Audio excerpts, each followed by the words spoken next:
Raise the blast, sleepless nights and headaches stack, restlessness to hell and back. What's my purpose, what do I grab? A slippery surface, a heart attack. And sometimes you just gotta believe there's something that'll give you relief. There's something that'll have what you need, what you need. We're broken, it's tragic, we're not all elastic, but maybe there's magic, believe you could have it. And I know of sadness, the anxious and panic, the infinite vastness of all that is blackness.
And we are live! I welcome you all to joining in today with our Dining and Doodles. It's something we do every Saturday. Well, almost every Saturday. We did miss last week, unfortunately due to health concerns. We had surgery 2 days before, and we were not in any shape to do any drawing last week. So we are making up for it this week. We are drawing not one, but 2 requests today. So this is going to be an extra long Dining and Doodles. And we are doing 2 requests that are masking requests. I do have a small following of people that are into masking. I personally am not, as I've stated before in these streams. But it doesn't hurt if people want something drawn, we'll draw it. So, I mean, hey, if you want something drawn, as long as I can draw it on YouTube, Facebook, and Twitch, then yeah, we'll do it. So you can always put in a request. You can chat in the box, either on any of the stream platforms that you are seeing this on, or you can leave a comment if you're watching this later in a video. As always, like, comment, and subscribe to our videos. We're doing a lot of different things. We may be changing up our gaming format just a tiny bit. We may be switching to a tabletop game. Particularly, maybe D&D 5th edition with some house rules. I have run games before. I've written game books before. So I am not a stranger to how the games are played. But we will be probably looking for some people to play in a role-playing style game that will be taking place probably on our Fridays gaming. So maybe taking our Friday slot from Spider-Man, but right now our Wednesday slot is Pokemon Legends of Arceus, and our Sunday slot was going to be briefly a game of Raft. That was going to be this past Sunday, but since we weren't well enough, we weren't able to do it. But the game we've been holding out for has finally come. Final Fantasy VI. So we will be playing Final Fantasy VI starting tomorrow night on our 8 p.m. time slot. So come in and join us, watch us play that game. It is a classic, and I absolutely love it. So, as always, I kind of went ahead. I've done a sketch of what we're doing today. This is the first one of the 2 that we're doing. I have the characters on the side here to use as reference and coloring. Since they're both from the same series, it wasn't too difficult to find them. And then as a secondary one, we are doing a request with Dakota from Total Drama. So this is what we're doing here. Out of these two, I've only seen Date to Date Alive. I have not really watched Total Drama. So I cannot vouch for much with Total Drama, but I've done a lot of drawing of both. Um, I've watched some of Today to Date Live. Not a big fan of it. And that's something else to talk about. We have our lesser look from last week is going to be coming out probably tomorrow. I've got to finish with the editing of the video. It is one that was suggested by our DeviantArt fans. We did a poll as to which episodes or what shows to watch. So we did the strongest sage with the weakest crest as their request. It is definitely going to be interesting. I am not going to be doing any clips on that episode. So you will not be seeing any clips of the show. Part of that is because we've been in dispute. And it's still sort of new ground where clips are. The only clips you're going to see are is the official trailer, which we are allowed to do. So, I mean, if they give me a hard time about the trailer, then I can tell them to bring a lawyer. But as always, we will be posting it also not only on YouTube, it will be going on our Rumble page, and it will be going on to embryoarts.com itself. That is a way for us to get these episodes out when they're supposed to come out weekly. We will be, of course, delayed on everything as far as the streaming or the videos go. So we will not be getting to our contest, well, I mean, not even, we haven't even reached our goal for our contests. We will not be getting to the February viewing of Isekai review, or not Isekai, interspecies reviewers. We will not be getting to that this month. Partly because I've had a lot to watch. I've had to watch a lot of stuff over, even while I was sick, I was watching stuff. We will be doing a review with Movies Galore on Monday. I think we're doing it Monday. Where we're going to be doing Honey and Clover Season 1. And I'm going to definitely have a few words for that one. It was a series I loved. Do I still love it? You'll have to tune in.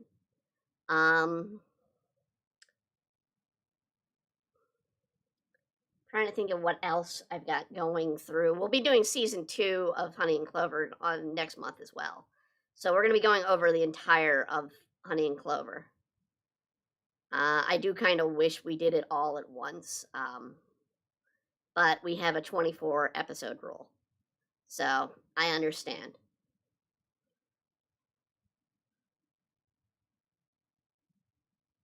Other things outside of it, yes, I've been reading up on the rules for role-playing game. Because like I said, I've run it. A couple of people may know of the system I've done. It is called Green Lightning.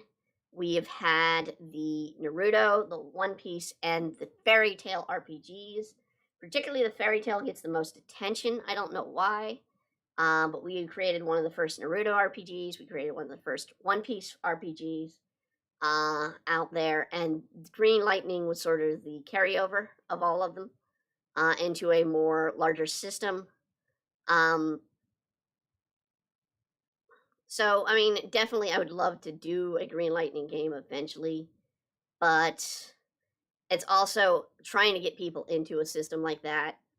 You need to, one, have a collection that's willing to do it, and two, I am nowhere near finished those rules. And you're talking one person writing a book of 800 and some pages, and it's still not done. Justin, hey, how's everything? Everything's doing better. I mean, I'm not 100%, but I'm mostly there. Like people have noted, particularly my father on Facebook today, that I had barbecue mushroom tacos this morning. Those who are wondering, it's not barbecue and a mushroom, it's barbecued mushrooms, particularly portobellos. They kind of season them, they char them, and it's actually really good. This place near me makes them pretty well, and then I threw them in with some eggs and threw them in a taco shell with some cheese this morning, and so that was my breakfast. And then lunch was literally some vegetables, and dinner was an actual sandwich. So I'm actually eating solid food now. For the longest time, I wasn't even capable of that. So that kind of shows you how sick I was after the surgery. Um, I couldn't sit up for about 2 days. In fact,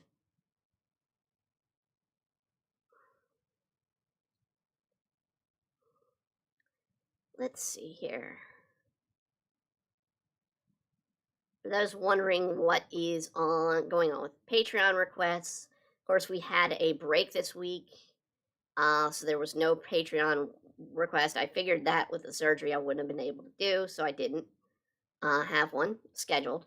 So we took the weekend off. We weren't doing requests this week.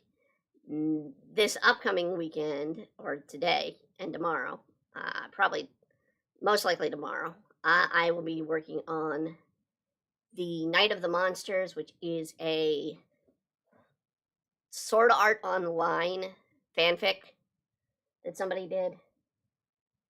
And we will be drawing that. We've been drawing that for a little while, page at a time, as part of our Patreon requests. Definitely interesting to have to draw them in sort of this weird Halloween-esque way. It's been an ongoing story. And people love the fan fiction, so now we're doing the comic for the fan fiction.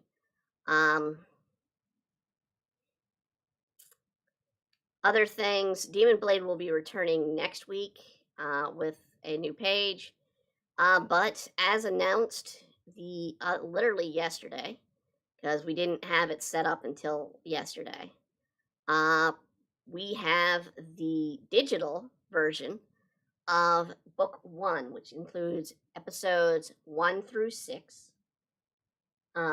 So you'll be able to get issues 1 through 6 in a collective of book 1 on March 15th. Now, that being said, we're also going to be trying to get print versions done at the same time. I don't know if it'll have the same window. We might have to, due to print times, wait till later to get the print versions out. Part of what's holding it back is I need to give them the full manuscript, which is not fully finished.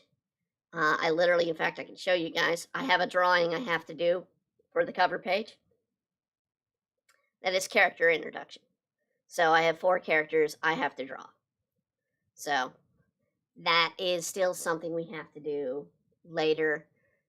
I have to do some this weekend and try and get that done, as well as get some banter done about, because we have bantering pages when you have an uneven set going in there. But you'll be able to see a lot of the comic in ways that you haven't been able to really see in the previous digital releases. I'm trying to make sure these are clean.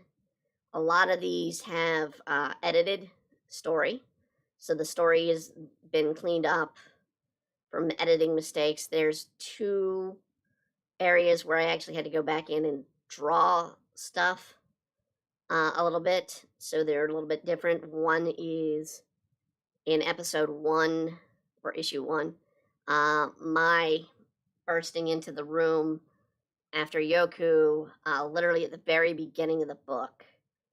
We redrew her to be a little bit more dramatic than she was, because she was originally just sort of standing there, and now it looks like she's sort of bursting into the room. So yeah, there are going to be some changes, a little bit, but not much. But it is going to be the official release, the official paperback of the book. And yeah, I mean, if you're looking for a comic, a manga, particularly one that's a little bit gender bent, if you're into that, like, and whatnot, or a good action series, this is going to be up your alley. I mean, it's a very laboring point of love for me to put together.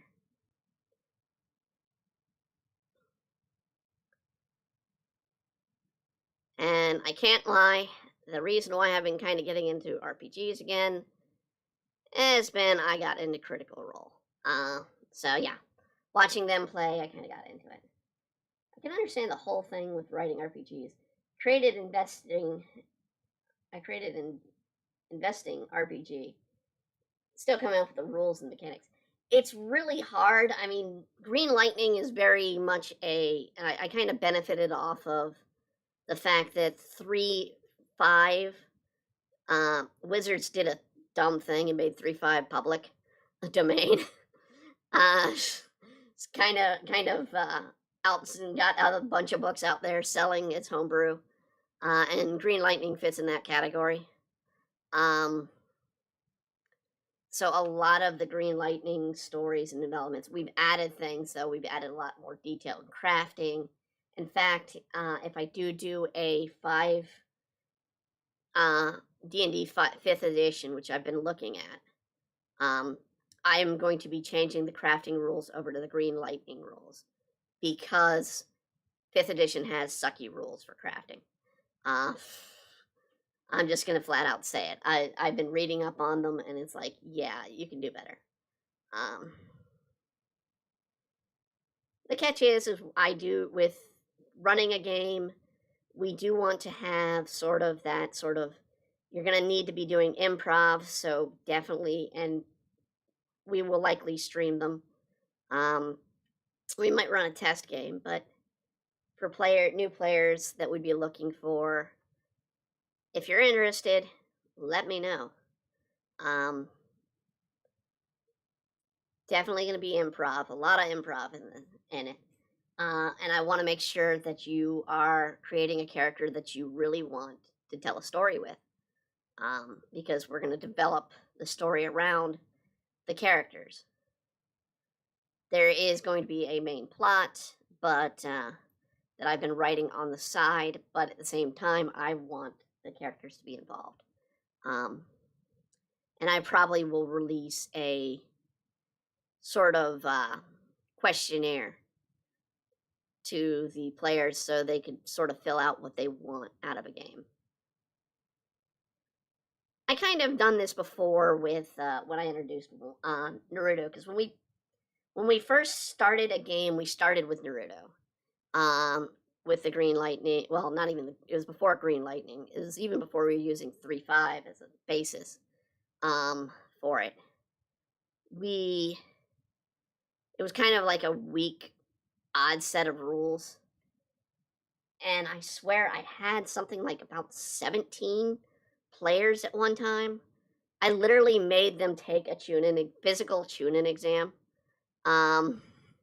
A physical test. It was one of the oddest things. We would play in front of a gaming store, right in the front of the store, and have all of a sudden the room just get quiet as all these people are taking a test, and I'm walking around trying to catch them cheating, because they could physically cheat in the game, but they had to do it while I wasn't. They had to catch me off looking, and if I caught them, I would demote them and whatnot, because yeah, it plays into the characters.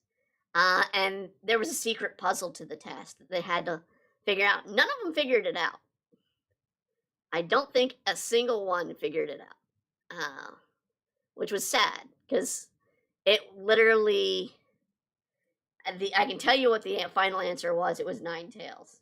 And on 10 questions, they had to get these answers, and it was like those impossible math questions you get in class, where it's like, there's a train coming at this discrete, but the questions would be hidden. The actual question would be hidden within those questions, and then once they figured that out, they'd have to put in the thing, and then if they went down it if they had all the answers correct on the form, or if they could figure it out from cheating on their partners or cheating on everybody else's tests, they would have been able to see that each of the the first letter of each of the questions spelled out Ninetales.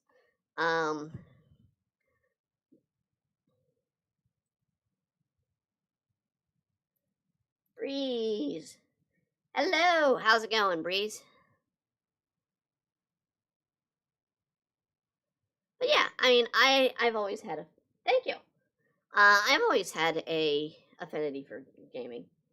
How am I doing? I am holding together. I am in much better shape than I was last week. Let's put it that way. There's a reason why we didn't have a stream last week. And that was because I was in no shape. I was dead on my feet. Well, actually, I wasn't even dead on my feet. I was lucky if I could hit the bathroom, honestly.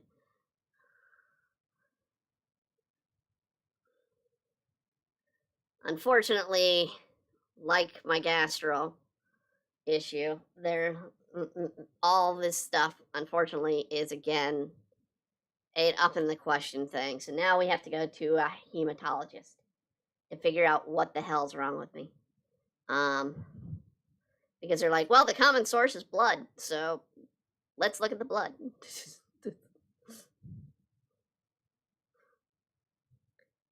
I'm guessing with what's been happening, I'm guessing I'm a form of anemic. They've always kind of hinted at maybe I'm anemic, but I'm guessing that the way it's been going, I'm probably gone anemic at some point.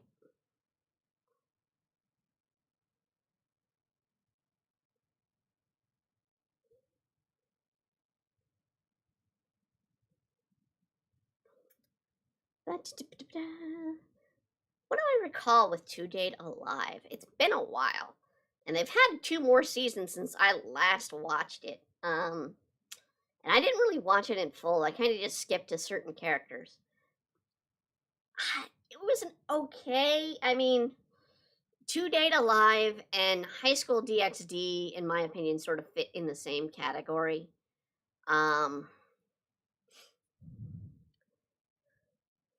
They're that sort of ecchi action shonen, I guess. I guess they could also fit in with To Love Ru, but To Love Ru is more comedy than action. But still ecchi as hell. I mean, it wasn't bad. I just it wasn't something for me. I mean, I watch a lot of anime now, especially with lesser luck, and there's a lot that I can be like, it's not for me, but I can see it's not bad.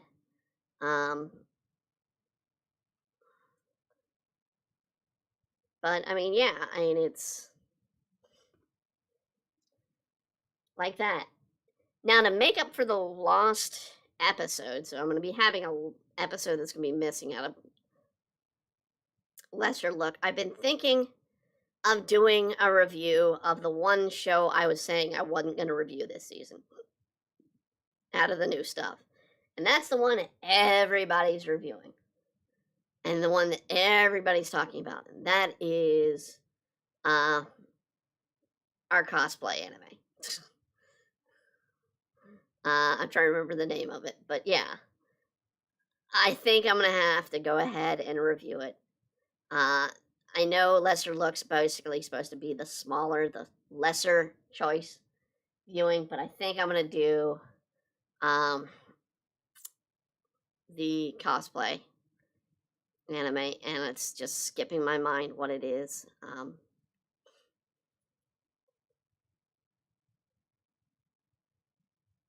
But I will say next week, I think I'm going to be going to the yaoi choice. I think there's only one yaoi choice of the anime this month or of this season. So I think that's what's going to be next week is the yaoi of this season. I don't remember what it is. It's on my list, and then I'll hit 2 more on the DeviantArt request list, and we'll hit 1 more at the end, which will probably be our cosplay anime request.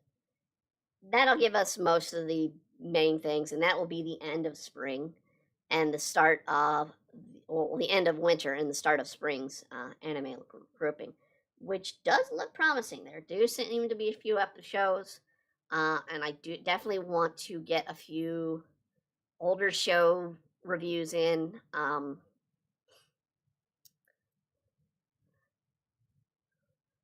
That I don't feel have gotten many reviews.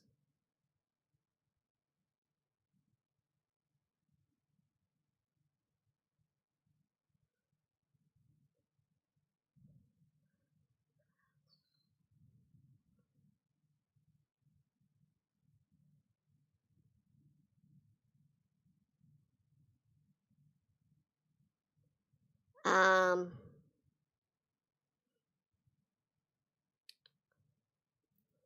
but yeah, I guess let's see here. What are you saying, Cooking Dojo? Are you talking about the blonde girl, the one everyone is sharing? Yes, that one.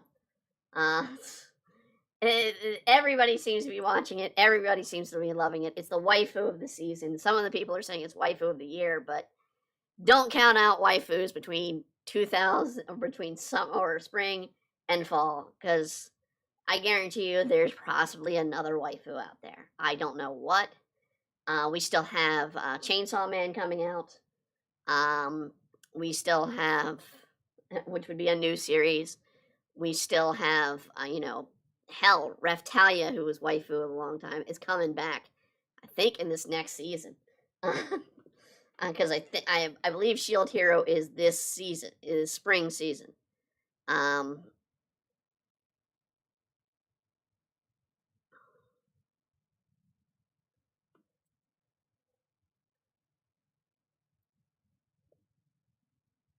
Yeah, and see, that's what I kind of figure. You say I watched it. It's okay. It hadn't grabbed me like some of the other shows. I mean, that's the thing. I mean, a lot of people rant and rave about some of the shows, and I'm like, why? I mean, a good example is the one we just did a review. I don't want to spoil it because it's not out yet. But Sage with a Weakest Crest, there was some huge love for this show. And I talk about it in my review, and I go on about, hey, people are giving this a 4 stars. It's not going to be 4 stars for me. Um, just be prepared with that one. My review of that series is not going to be loved, and I think that's also part of the reason why we're not doing clips on this one, because it seems whenever I do I'd like to say whenever I do a series and give it some hate, they restrict the videos. But then at the same time, I gave a perfect ranking to Slow Loop, and that's still a blocked video on YouTube. I don't know why. We gave it a glowing review, and by all means, yes, if you like heartwarming moe anime or heartwarming story, watch Slow Loop. I mean, my God, the idea of its two families dealing with the loss of family that have become one family is just amazing for a fishing anime of all shows.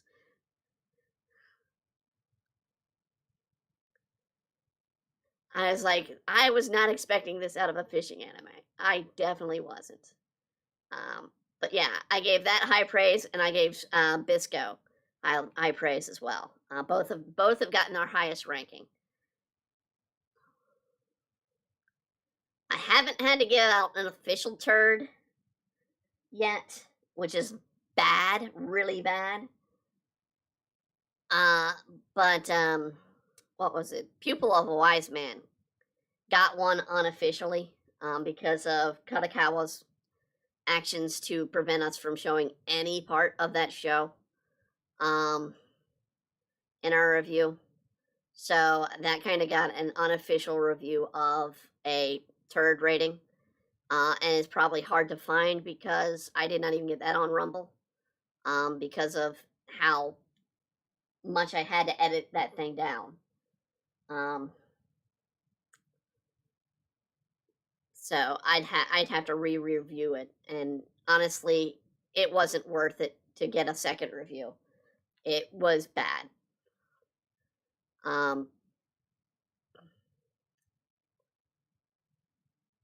It got a rating originally, though. I really don't want to give a turd rating unless you really, really fuck up on an anime.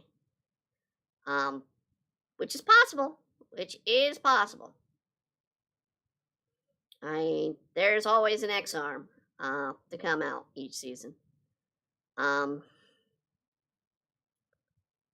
don't even want to say it for Redo a Healer. Both X-Arm and Redo a Healer are on our contest for subscription. So if you have not subscribed, we have a contest. I believe it's for the first. If we get to 100 subscriptions, we will do a review of Redo a Healer. For 1,000, we will do X-Arm, and for 2,500, we will do a review of Boku no Pico. And this means I will have to sit there and watch them and point by point review these shows. All of which are listed as probably some of the worst of anime. I won't give too much to the Redo here because it's worse in the sense of what it's about. That it's such a because it's a revenge anime.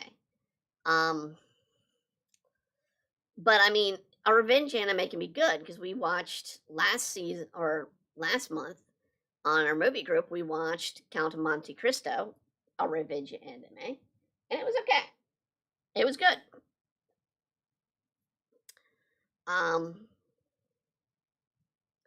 So I mean, yeah, a revenge anime can be done well. I'm not saying I have not watched Redo a Healer, but I do have access to it to watch it. Will I consider it something that I'm going to watch in my normal time? Not really. But given I do like Goblin Slayer and I do love Shield Hero, so I guess I do kind of Shield Hero has some revenge, but it doesn't have. A lot of Shield Hero was about forgiving, and not, it comes down to that pivotal moment in Shield Hero where, and I'm gonna just use the name she's given throughout the story later, and at that point, bitch, is given her comeuppance, and basically is up on the execution platform, and he forgives her. So he was in the book. I haven't been able to read it because I don't have that book. But I know in the book he is all but ready to kill her, and then he's just at like the spur of the moment turns his way. And that's that the redemption is what Rise of a Shield Hero is, and it's far better in my opinion than sort of what I've been hearing about Redo a Healer. I could be wrong. I might like Redo a Healer. I don't mind Itchy. I will say, Isekai reviewers, I'm so far giving it a glowing review. It's a great show. I don't know why the hell it was canceled. I've seen far worse on some anime shows that are currently releasing.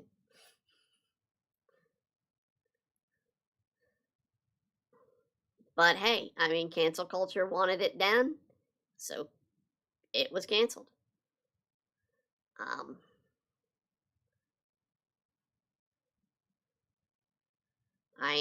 When we talk about Honey and Clover, I'm going to be definitely talking about some elements that these days do not fly of that show. And you're talking a very tame drama series there.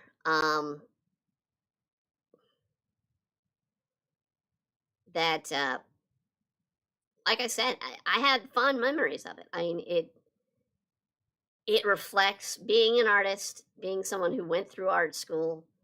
There are very few, or there are a lot of moments that reflect of art to me, of my time as an art school. So I mean, it's very reflective to me. And I absolutely will be comparing it to another show that came out recently, and that is Blue Period, which does the same, uh, and tells sort of almost the same sort of story and elements of Honey and Clover, but in my opinion, does it a lot better. And in fact, I'm trying to find, I have not been able to find it, Blue Period's manga to read. I don't know who has the rights to it, but the places I've checked to buy it, I've not been able to find it. I should probably check Amazon. I haven't really done that. Um, but I definitely want Netflix to continue and do another season of that because it was mind numbing. And to be coming from Netflix when people complain about how Netflix ruins things. Netflix actually does well in one area, and that is the anime listing. I do feel that they have a good selection of anime that normally would have slipped through the cracks on people. And the fact that they're finally getting some One Piece movies on there, I'm glad. They're not getting the movie I just bought though. I just finally bought One Piece Film Gold. I would love to have Berno Mexico or whatever, the sixth or seventh film. I think it's sixth. That is the truly odd One Piece film. It is by the same creator of or it's directed by the same person who did Wolf Children, Summer Wars, and all of that. In fact, we talked about it recently in Movies Galore when we did Mirai, because he also directed that film. I made sure to bring up that, yes, he brought up his first movie was this One Piece film that is rated as one of the weirdest and darkest One Piece films of all time. Which strangely, Funimation, why the hell have you not gotten the One Piece movies before the Alabaster one? Why have you not given us these movies yet? What is the deal? Is Toho really, or Toei really holding off on these films? Because, my God, some of these films, I mean, some of them are bad. I mean, some of them are your typical anime movie trope film bad. But 6 is one that I think, if it were out in public audiences, would be stun some people. I have watched it illegally, of course. Unfortunately, I have to note that because, yeah, it's the only way to really watch it. Toei released the damn thing. I mean, you're giving me the freaking OVAs over Funimation. You're giving me OVAs of the damn shows with the worst OVA ones. But you're not giving me some of the better movies? Come on.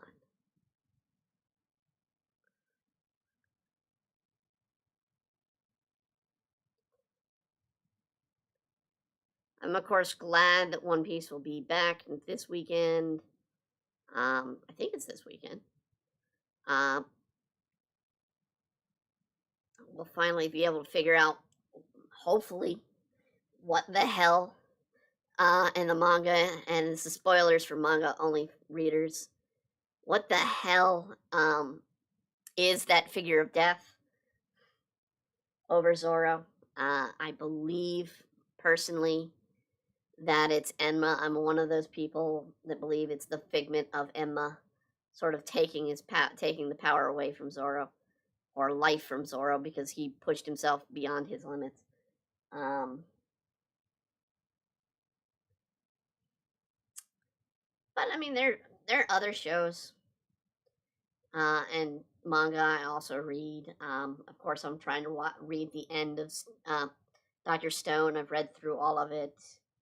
I've not been liking it after the arc that they've skipped right, or they didn't do the one arc that I enjoyed, which is the arc after where they last aired the show. So that's sort of where it ends being good, in my opinion. I don't know why I'm going ahead and doing the color with her without getting it from her physical drawing. Okay. Couple other manga I've been reading. Of course, I've been trying to talk up Triangle Asaki. I think that's how it's spelled or said. Um, it is a Viz. You can't read it on the Shonen Jump app, but you can read it off of Viz itself, and it is a jump title that is really, really interesting. If you're into the sort of the gender bend with ninjas, that's basically the way to describe it. It's part Bleach, part Naruto, and part Rama one half.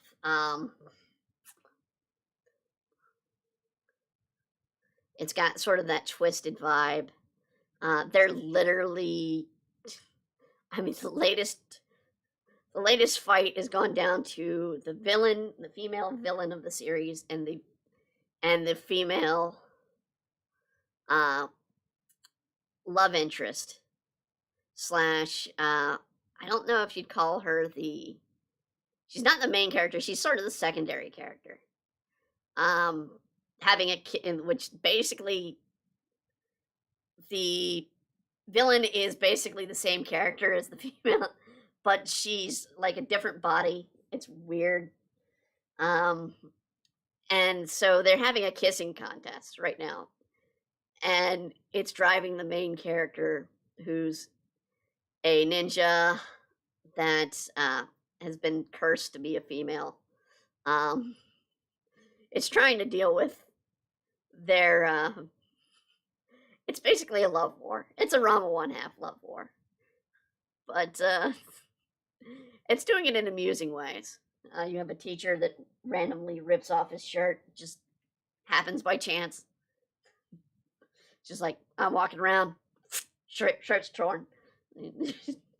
No choice. It's like, yeah, great series, great series. I absolutely suggest people check it out. I'd love to see it animated. I don't know if it will, but it's a great shonen series.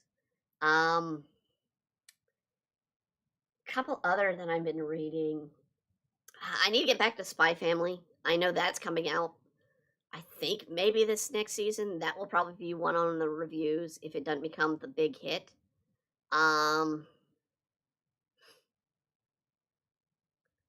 Of that season, because it would be a new show. I'm probably also, well, I don't think I'll be doing Chainsaw Man, because Chainsaw Man already has a huge following before it's even released.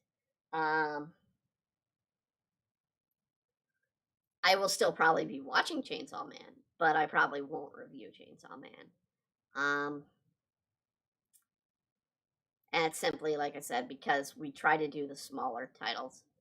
I do feel Spy Family is a little bit of a smaller, but it's an enjoyable series in its own.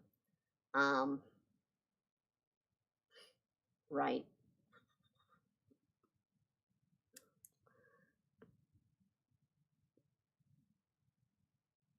I mean, I could do a review of Vox Machina because I did watch that series.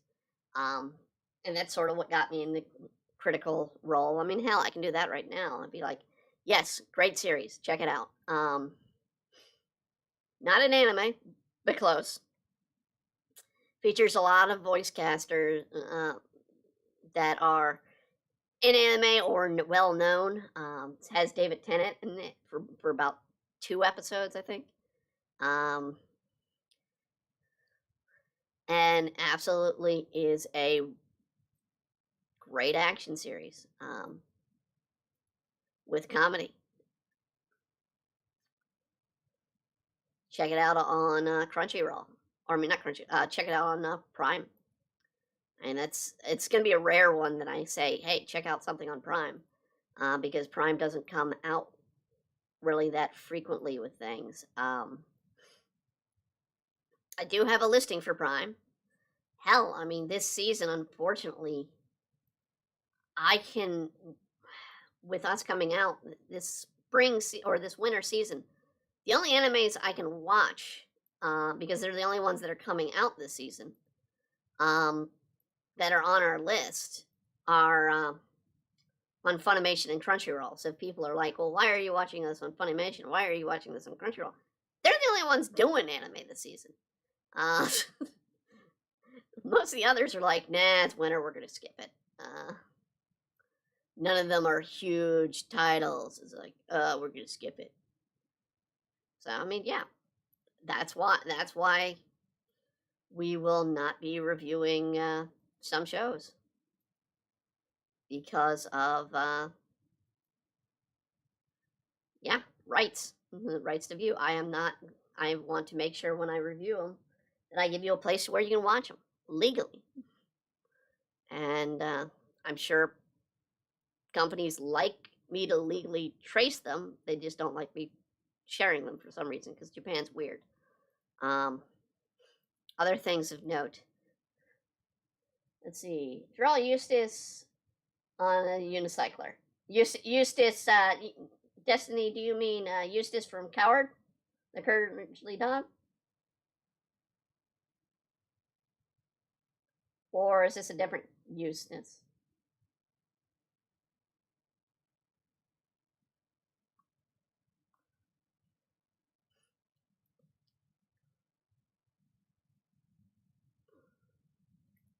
Let's bring him out so I can get his jacket color.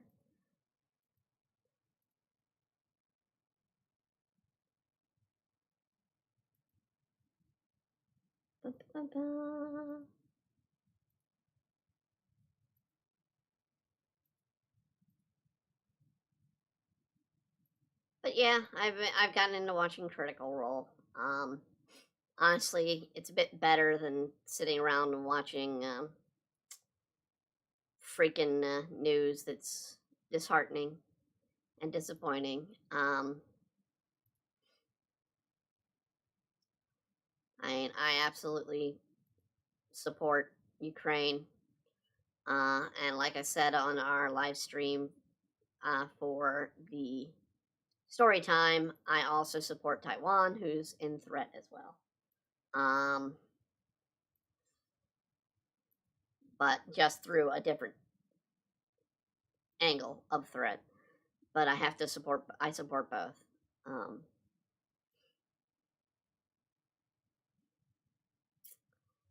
ah, ba, ba, ba, ba, ba, ba.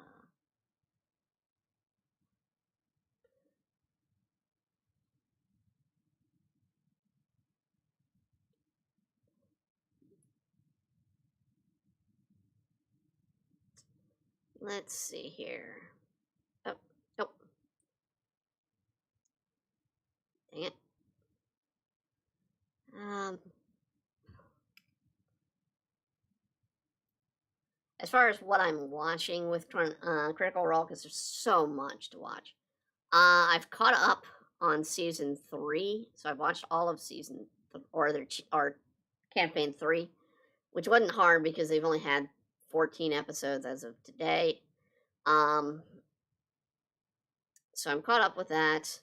I'm also caught up with, or I'm getting at the point right now to the point in if you've watched Vox Machina, I'm getting to where they're having the dinner with the Briarwoods. Or they're going to have the dinner with the Briarwoods. In fact, I was watching that up until having to get ready for the stream. And we'll get back to it after I get off this stream. No, that's not the right color. I need his skin color.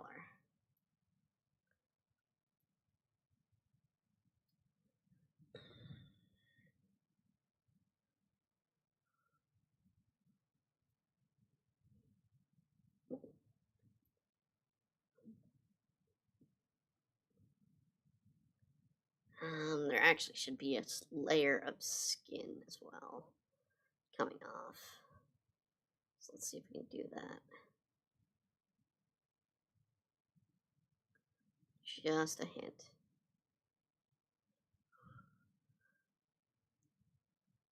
We're going long already, so I'm not going to be worried about it. Tonight.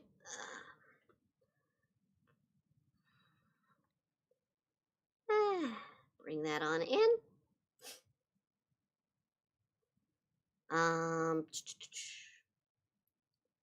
But yeah, I mean, I would love to run a game again. It's been in my blood for a while to kind of do something. I haven't done it in probably 4 or 5 years.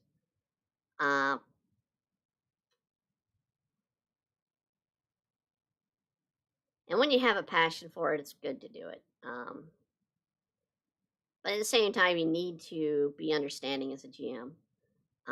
So, I mean, one of the things definitely is to get some critique from your players as to what they would like in the game, and just use it. I mean, it's something I've always kind of dealt with as a GM.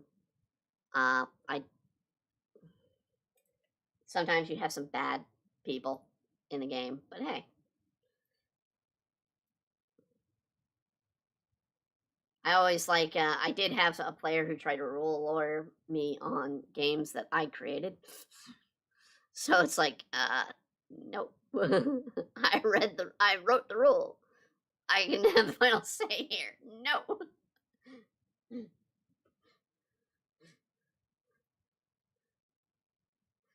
Of course, I also was humility. I had some humility points where it's like, yeah, I made a mistake.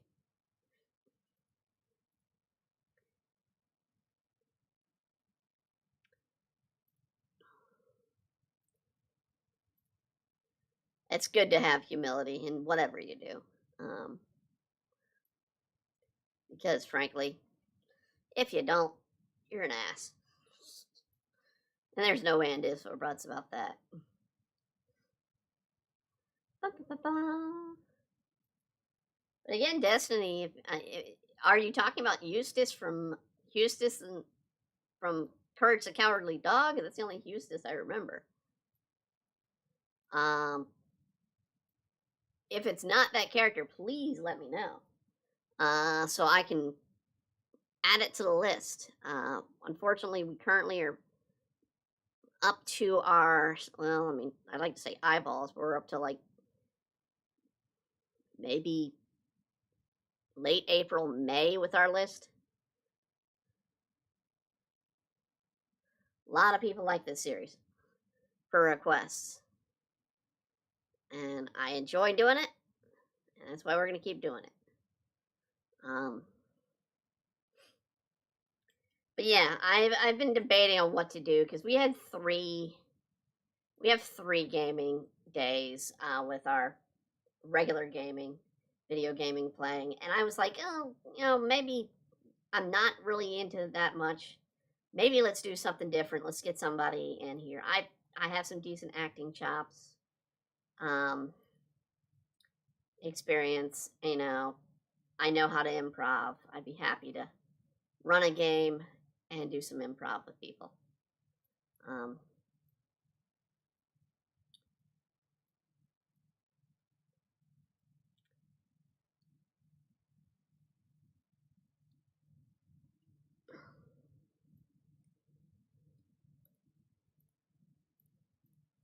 And the reason I want to do it, make sure that people know that it'd be improv based, is because yeah, going into the game, I want people to have fun, but at the same time, I want to be able to kind of make sure we tell a story that people can enjoy outside of the game.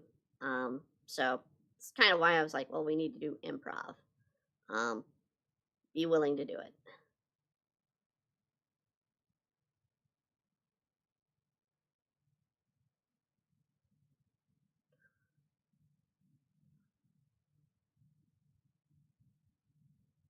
Okay.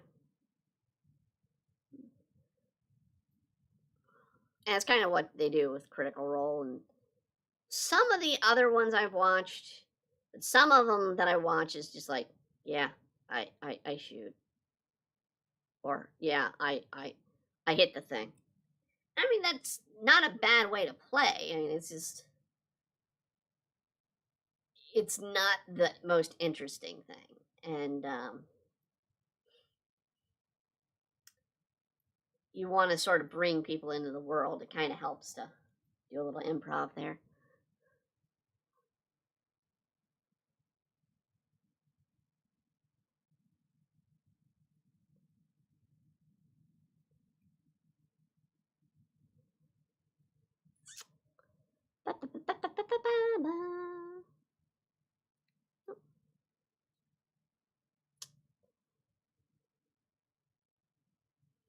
Let's select, deselect. Let's get her nose and get her ear around the tip there.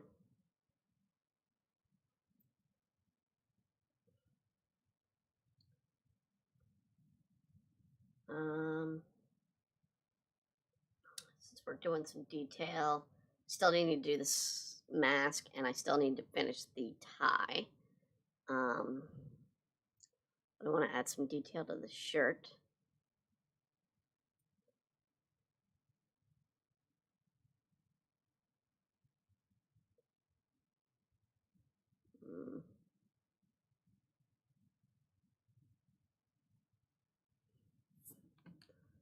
And bring it up here.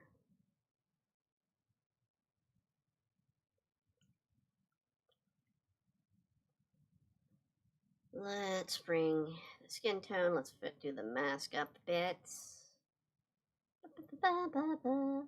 This is going to be our more challenging one, of course, because the other one is total drama. It's fairly simple to draw. I don't want to go a full 4 hours tonight, but if I have to, I'll do it. Because we do 4 hours on our gaming streams, and the reason I didn't do a stream on last night was because my throat was bad. If you heard me on Thursday with our story time, when we did 11 Kingdoms, chapters 6 and 7, I was scratching all over the place. I was going, so we still had a little bit of issue.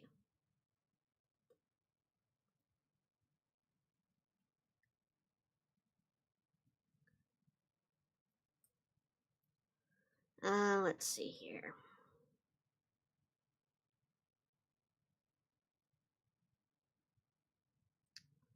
Let's bring in. But yeah, I don't want to go too late tonight because I do need to get started on the Patreon request for the weekend. I do need to finish the video editing for Lesser Look. And I need to work on the book. Well, work on one of 2 books, actually, because 11 Kingdoms is also coming out this year in paperback and digital. So we also need to get that prepared. But right now, we're trying to do Demon Blade because almost everything's done for it. Again, that's coming out on March 15th, right now for Amazon only. But we're working to try and get not only the digital but paperback release for the series,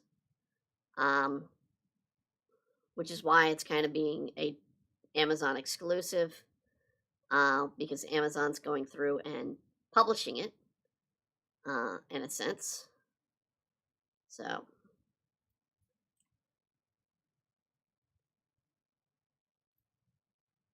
but yeah, with at least that way you'd be able to order it wherever you are. More than likely, where it's as long as Amazon delivers to you in the world, you'll be able to order Demon Blade Book 1. I can't. It'll all be in English. So if you can't read English, then I'm sorry. But at least the title will be available for all. Um,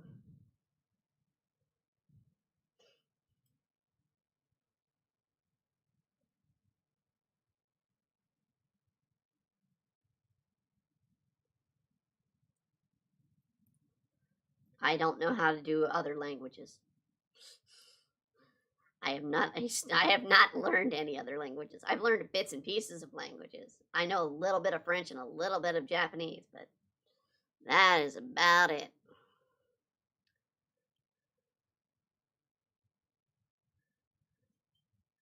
And I guess a little bit of Spanish as well, because I was taught my Spanish in a combination of an elementary school where they were trying to teach us new languages, and also the back of a kitchen where they were trying to teach me a different form of the language. Uh, and they would laugh because they'd be like, "Okay, yeah, you're teaching me some nice words. I'm not gonna repeat on the stream." I think my tolerance is too high. Let me lower it. There we go.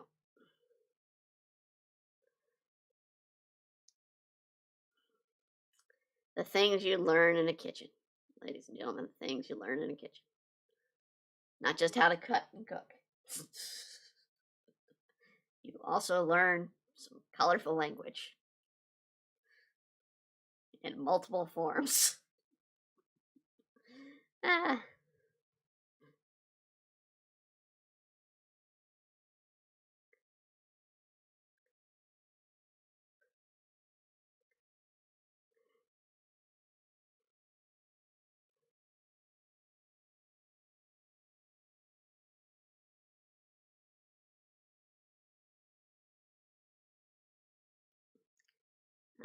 Let's see here. Actually, let's. So I'm trying to make the hair look a little bit more like how she does it. Let's go there. Do a little cleanup.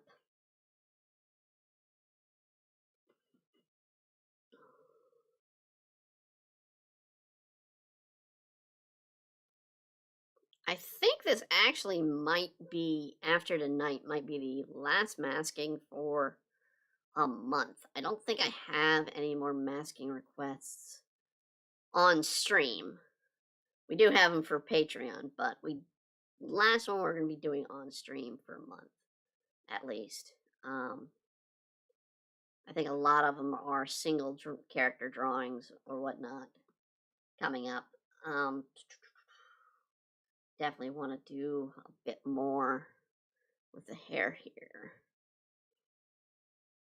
I definitely need to clean it up.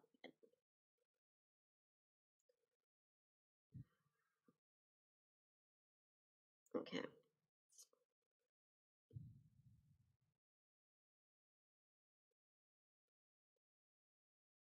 Let's do this.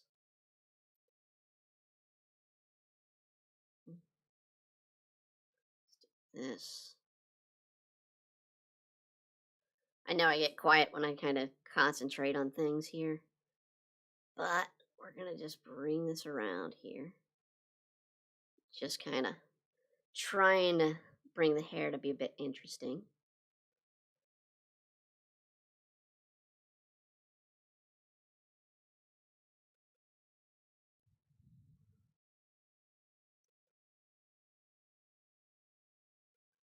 Um,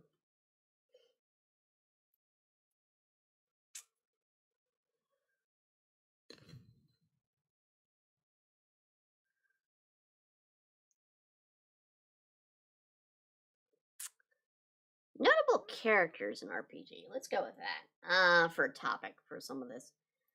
Since we've been talking sort of generally tonight about RPGs. I've had a couple unique characters. Most notably two. And then I have one notable NPC when I've played or run games. Um, of the notable, and I've had some amazing events that are not in a good way occurred in some of my games.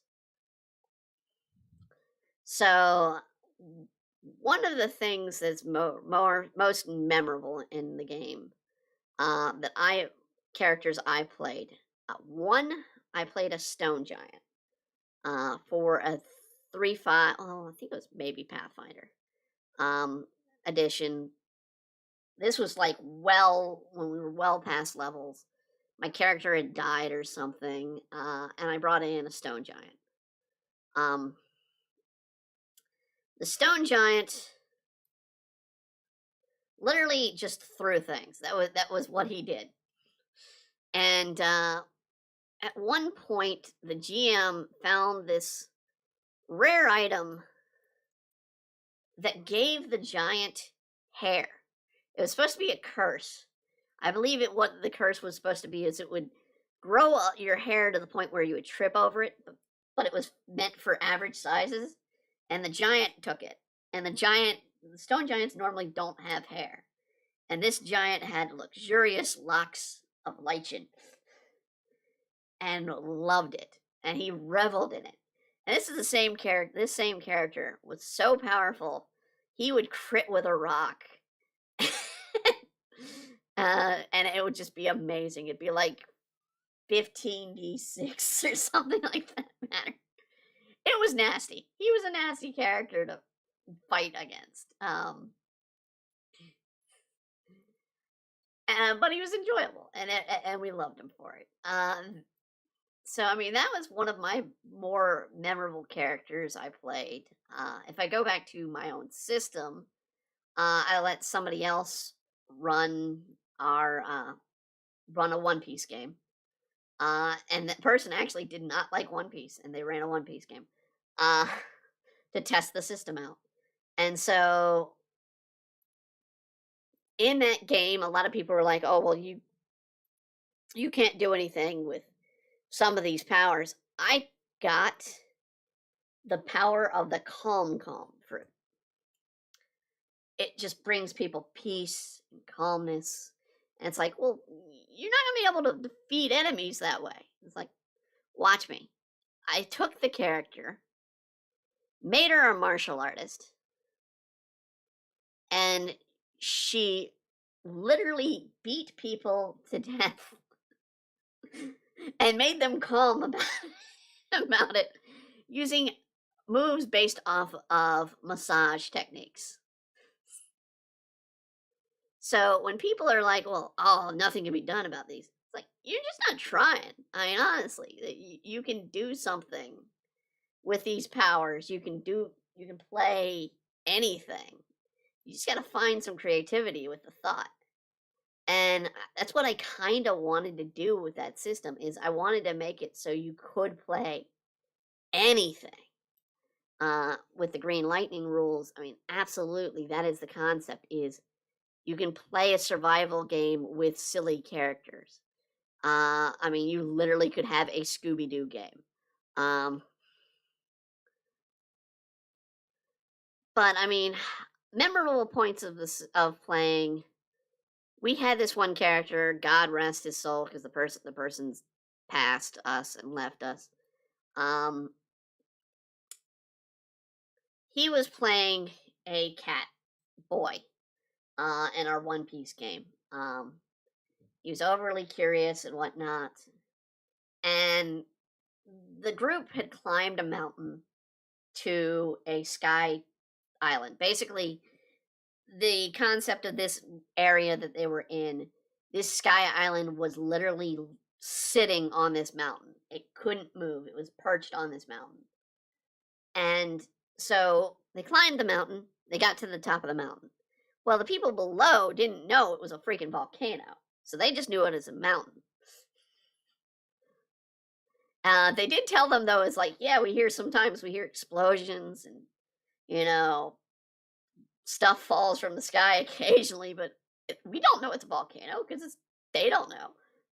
They get up there, they climb the mountain, They get to the two of them get to the center of the island. One of them is a cat boy, and another one's a duck girl. They get to the center of the mountain. They see a hole with steam coming out of it. They're like, "Well, that's a dungeon. Let's go down in there." The cat boy jumps down the hole, and needless to say, it was an insta kill. And they never forgave me for it. They still don't forgive the one that plays the duck girl still doesn't forgive me about it. That it was like you came across a mountaintop. There's a hole at the top of the mountaintop, dead center, and I even described, there's a bit of a curve and then goes down, straight down into heat and steam. And they're like, well, maybe it's a cave. I was like, well, it goes straight down. It's like, oh well, I can resist it. Because he had like some sort of SpongeBob power. I think he did have like the sponge fruit, so he could take damage as he fell. Um, so I mean, he God bless it. I mean, I had to have him roll a new character, and he's like, "Well, why'd you insta kill me?" It's like, "Well, you jumped in a volcano. I'm sorry. You're not fireproof. You're not steam proof. You're not." I mean, I can't. I just can't. As a GM, I just can't help you in that situation. I mean, there's times like that.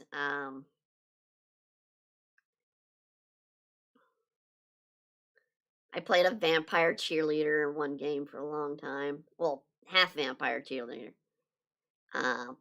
Literally, it was bard, and I took the bard. She was a bard, and I took the bardic ability of cheering as the bardic inspiration. But it was basically play a goth vampire cheerleader. So she's like, yay. And would give bonuses. Dumb stuff like that you get to enjoy in the game. And then that's kind of why I like RPGs is you can do dumb stuff, but you can also have fun with it. I did kill a group on Christmas time, well, around Christmas time. It was our Christmas game. And I killed them with Bing Crosby hitting them with orange trees. So, TKO'd an entire group with Bing Crosby and orange tree. TPK, total party kill. Was not expecting it myself to go that badly.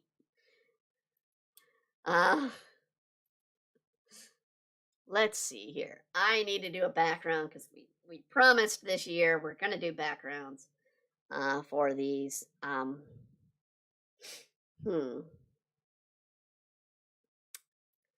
Well, let's see here. I'm going to use something that I kind of have, which you guys can kind of see moving off to the side.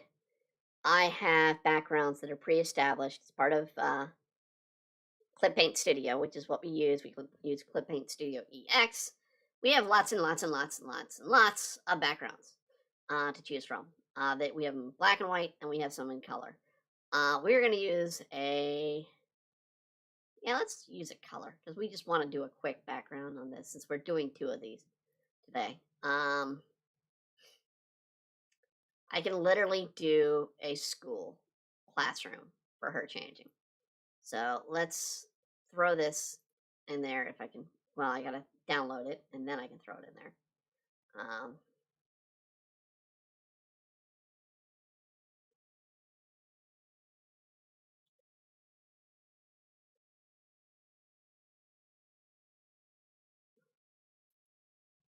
Okay, now it's in there. So I could do this. Does look a little odd out of the place because they're made in 3D. I don't like those desks. I thought they had a better version of this, and it does not look good. Honestly. So we're gonna do our own, kind of. Let's go back to the black and white ones. We're gonna have to probably download the images as well in black and white. Because I don't use these too often, and the reason I don't use them is you have to kind of set up the scene around these to get a good look at them. I don't think I have an interior in black and white. I think I just have exteriors. Um,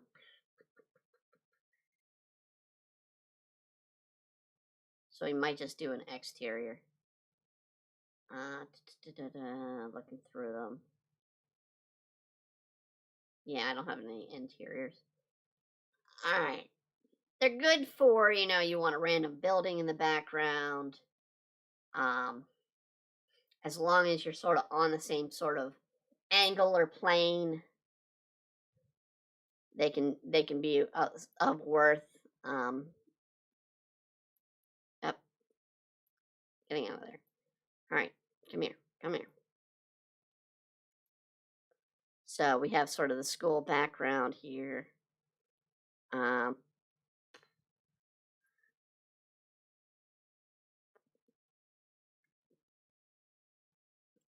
So if I wanted to add some color here, so I mean I have this black and white. Well, say, hey, we want to add color. We can do that. We can still add color to this. It'll be a bit of a challenge, but we can add color. So first off, we want to add some sky blue. So we're going to do a setup of sky blue, and we're going to grab our... We're just going to grab a straight line, sort of do it here so it comes off the building. Well, see, this is kind of awkward. Now I need to really zoom in. Okay, see, we've already screwed up there. Okay. Okay. So we do from here over to here. That'll cover at least part of our angle.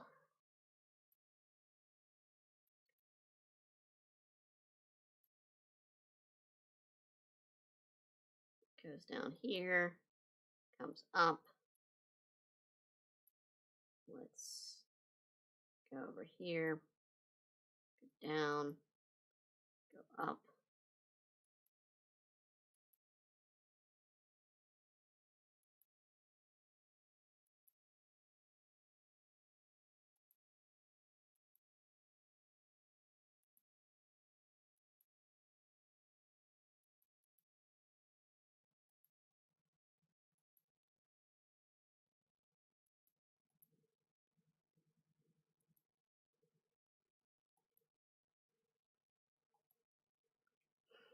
Okay, go down. I know this is probably really hard for you all to see because I'm using a very, very thin line to do this. And it's probably, yeah, still screwed up. All right, so more than likely our opening is elsewhere. So let's do this so I can see the opening. Yep, there's our opening right there.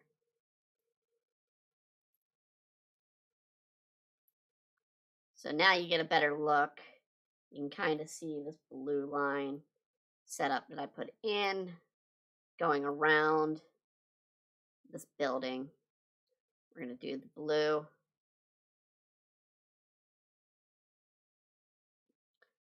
And now that we grab the building here and grab the character, what I'm going to do is do a color burn. Well, it needs to be a little bit better than that. Let's see if we can do a duplicate and get a blue. There we go.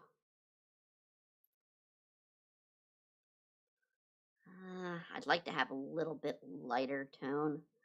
So if I could do lighten. There we go. There we go. So we're getting sort of the color brought into the image. We're seeing it a little bit. And since I don't want, see, these railing here, I notice that it's a white cloud. So it doesn't need to be blue there. So I can actually go back over with the eraser And I'm going to do this on the color burns. And just erase these parts right here. So we can go back over on this one.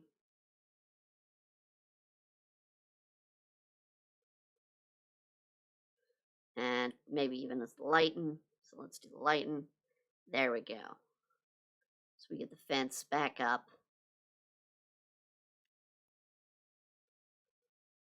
They're staying dark. Let's see if I just erase bits here. There we go.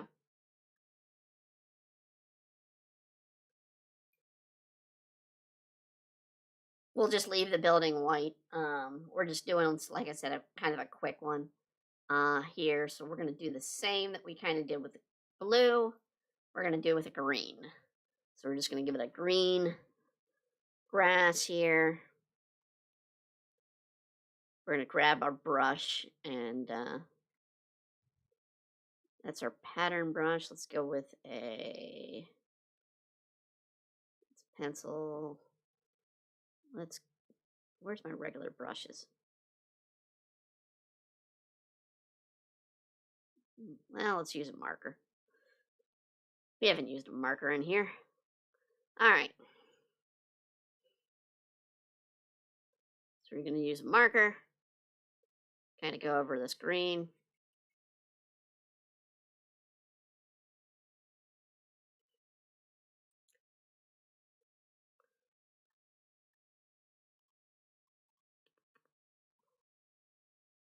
Don't need multiple greens because we're just going to be doing a color burn. So this one steady green along with the pattern and the shading should blend well. Now we might want to do a smaller tip brush when we get to those parts of the green there. Or those little parts of the grass. And there's a bit of a metal bar here that I need to erase when I get the chance. Let's go to a smaller tip brush. We're just going to be, well, still kind of thick. Still kind of thick. So let's go even smaller with it. Let's go to a 1 tip brush. There we go.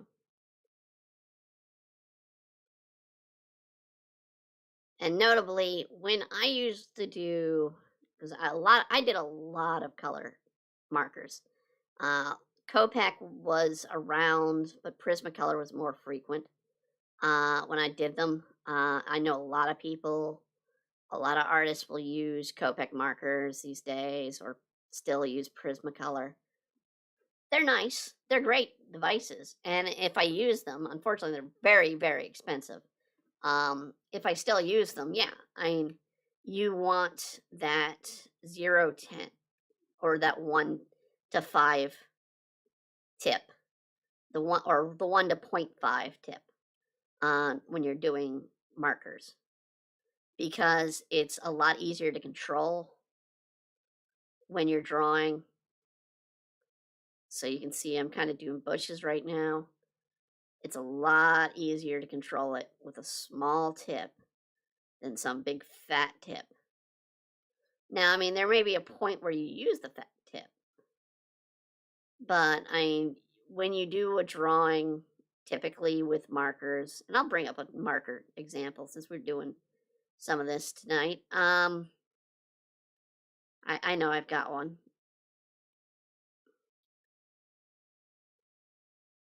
When you do it, you just want to make sure you're using a small tip, and also get used to the blending one. People ignore it. People often ignore it. And they're like, "Well, this is just clear." And it's like, no, it's a blending. It's one of the best versions of the marker that people will ignore. It gives you a nice shade in technique. And so if you want to do sort of traditional art and you want to do Copic or Prismacolor, then yeah, it helps to learn how to use the blending tip because it's one of the better ones. If you're doing something like digital, like I'm doing here, it just helps to kind of learn some of those same technique or use some of those same techniques to get some of the effects. Once again, we're going to color burn this. I'm definitely going to do another layer of this and another layer where it is lightened. We want to lighten this. And so we can see sort of this grassy sort of texture coming out here. I almost want to just go ahead and say remove one of these, delete layer. Yeah, that's probably better. We get a nice sort of multiple shades going on here with the shadows. And I can go back over and be like, okay, well, let's go with a lighten. I want this to be in black and white. So we're just going to fade that.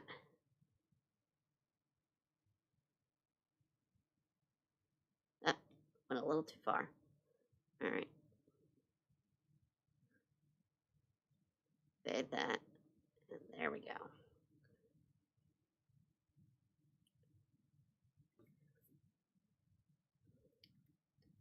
So that adds a nice little effect. And we can actually go and, let's see here, we'll add another layer, but I want to add a little bit of a yellowishy brown, almost orange. Let's go with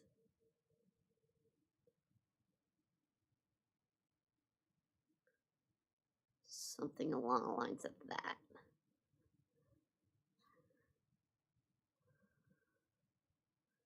And we're just going to add this in over here.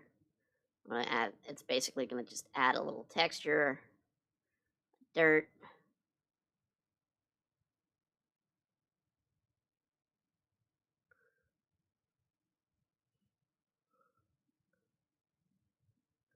We can even go into the green a little bit.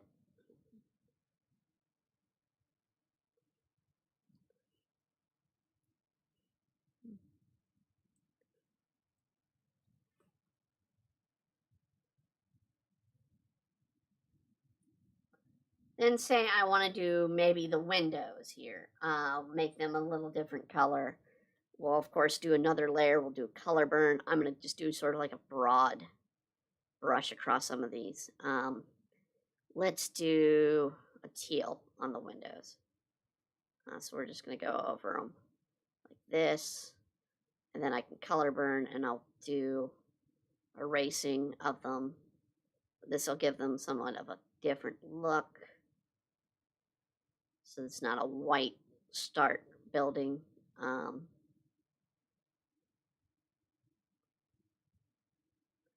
I'm not worried about going over the green because I can erase it. There's one spot there. Okay. Now we color burn that. And actually, here's where we can go over the eraser. Like I said, we can clean up some of our work. And while it doesn't show the color, what I'm going to do is I'm going to take this color burn and I'm actually going to lighten it once I have it worked out. So we're using this color burn to sort of work our way out through. So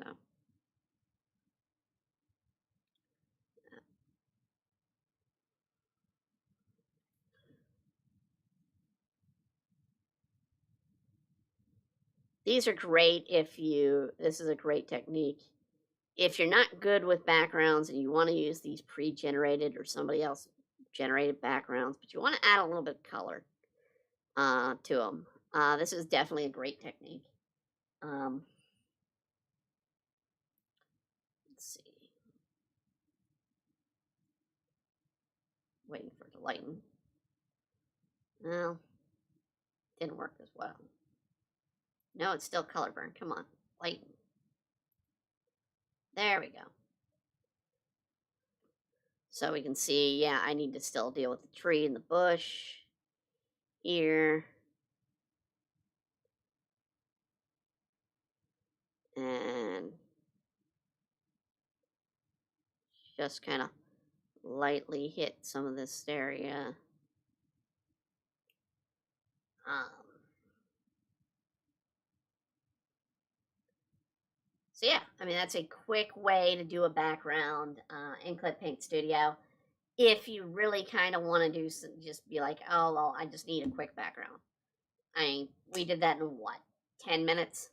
There you go. It's more realistic than, say, some of the techniques we've gone over before and whatnot, but at the same time, yeah, you have to have permission. These are luckily what's included in Clip Paint Studio. We're not selling this image, um, but this is available like this. Now, that being said, before we get into the next drawing, I'm going to do two things.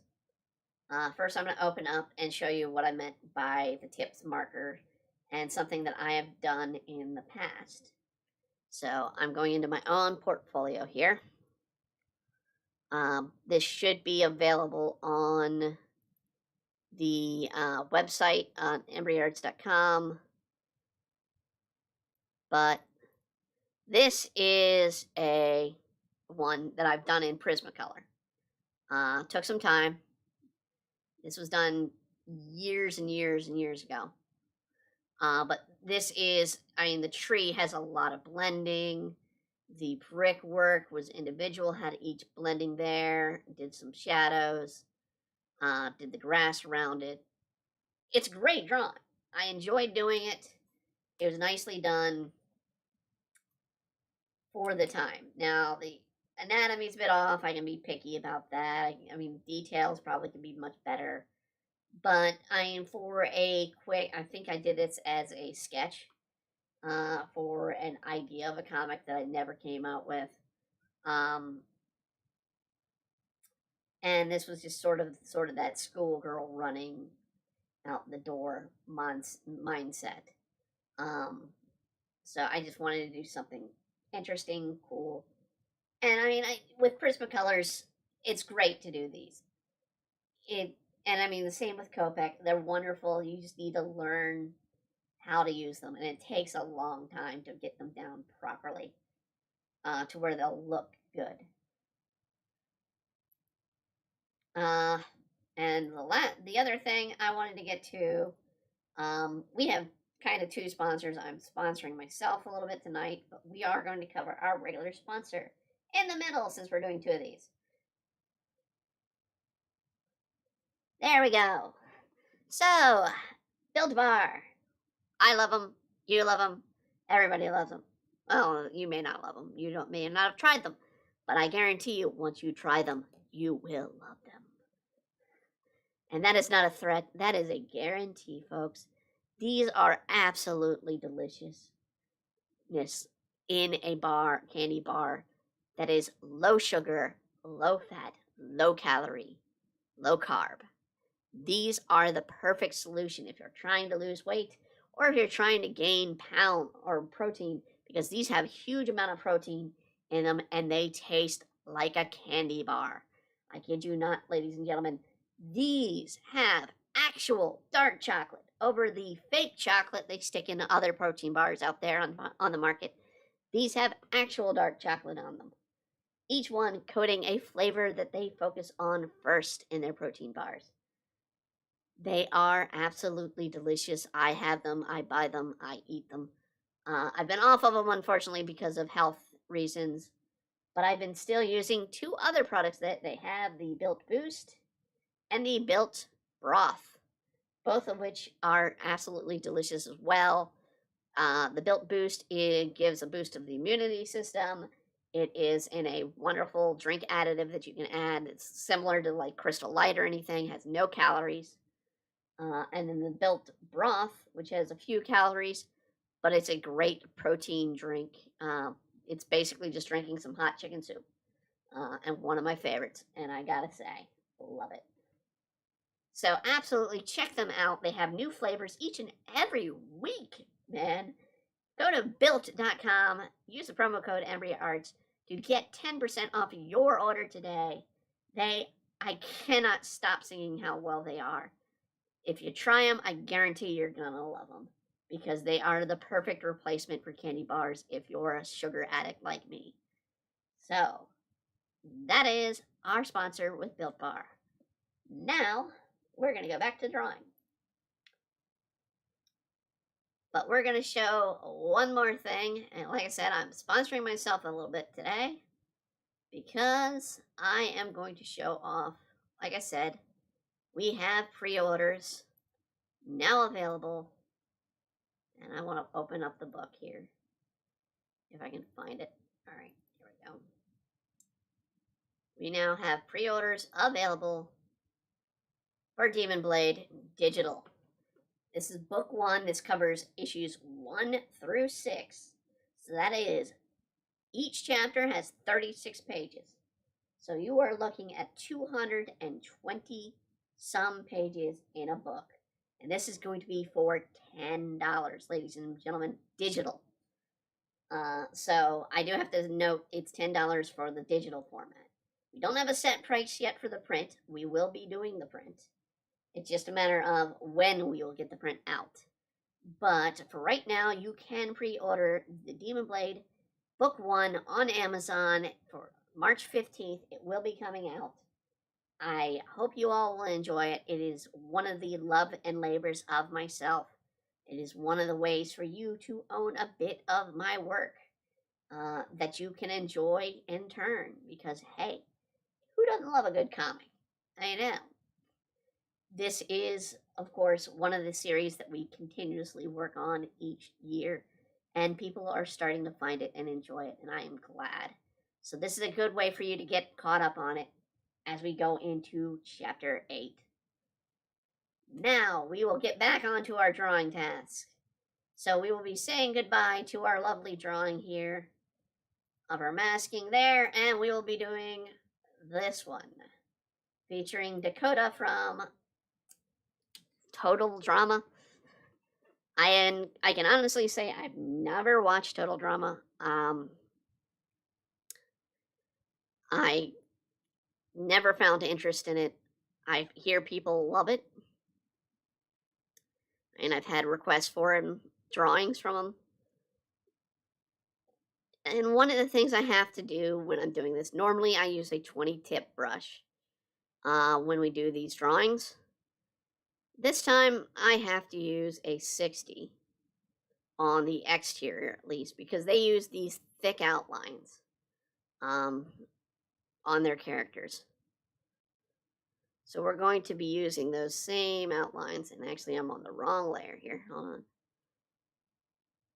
So we're going to be using those same sort of thick outlines. I don't mind using thick outlines. I mean, it's a typical, I'd like to say, American cartoon style of common day. But I mean, it's kind of actually more, I guess, Hanna-Barbera-esque. It was the concept that was derived when you're gonna do television for animation or drawing. It's kind of the concept that you're going to be doing to draw something out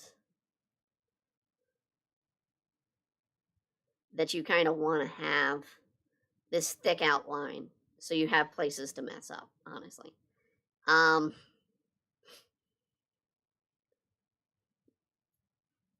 I don't personally like it. I do like the anime style over this sort of thick outline. I get it. It's a little bit characteristic these days to have this kind of outline, but at the same time, it looks not interesting to me.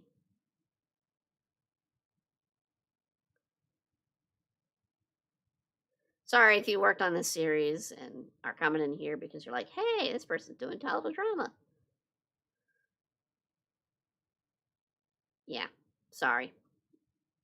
Style's not interesting to me.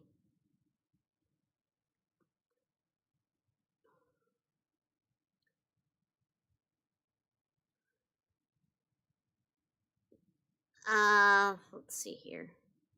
And this was also kind of when I got done with Cartoon Network for a while. I was not into.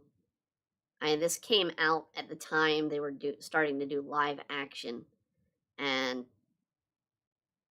that really pissed me off as a watcher. I was like, well, if you're going to do live action on a network called Cartoon Network, then I have no reason to watch you. Um,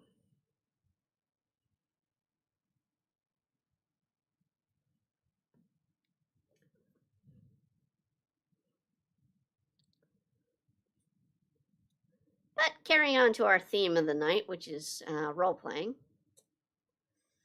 I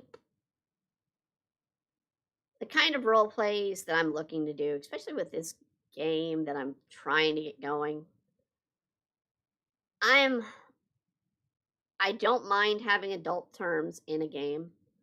Um, I mean, Critical Role shows that yes, you can do adult themes, adult terms in a game. Uh, so I mean, I don't mind doing it. There are elements, of course, you don't want to play out. Which is yeah, it's awkward to have two characters making it out uh in a gaming session. You just be like, yeah, you got successful, you scored, the end. Uh let's move on to something that's more effective. You know, playing out a romantic interest maybe wouldn't be bad, especially if it involves political or intrigue, or something elemental to the plot, or even if it's in party elements, wouldn't be bad. But playing the sexual escapades uh, can be cut short, Not to say that I don't have the Book of Erotic from third edition in my collection. Um, those who don't know, that was a unofficial D&D book where it had stuff like sexual transmitted diseases, pregnancy, a couple other interesting envoys that I probably would include, and I have done before in a game. We had an infamous moment with, in fact, the cat character again that I talked about earlier, that jumped in the volcano. He was a father, even though he was a young kid, but it was supposed to be a joke at first. The character had a relationship with a actually, this was out of a different game. He brought him back as a different character in the game. Okay. But since it was Naruto, we wanted to play elements, and at the time I had just discovered Bleach. And one of the character's best friend was Khan, the stupid stuffed animal version of Ichigo that can become Ichigo. So he had him as a partner on his team, and he played a joke. Khan played a joke on the character. The character apparently had gotten engaged because he wanted to have a relation, or have, basically he was out to have relationships with women, and he figured the fastest way was to get engaged. And he found someone who was wanting to be engaged, and another player character. So as a joke, I had Khan, because one of them had the ability to become a duck, and the other one was cat-like. I jokingly had Khan put down eggs that he glued fur on, but it became a running joke that they actually were their children. So we just did a humor out of it, that they had children that were half duck, half cat creatures. I don't know how, and I think one of them was a turtle, just to do the Rocco's Modern Life joke. Um,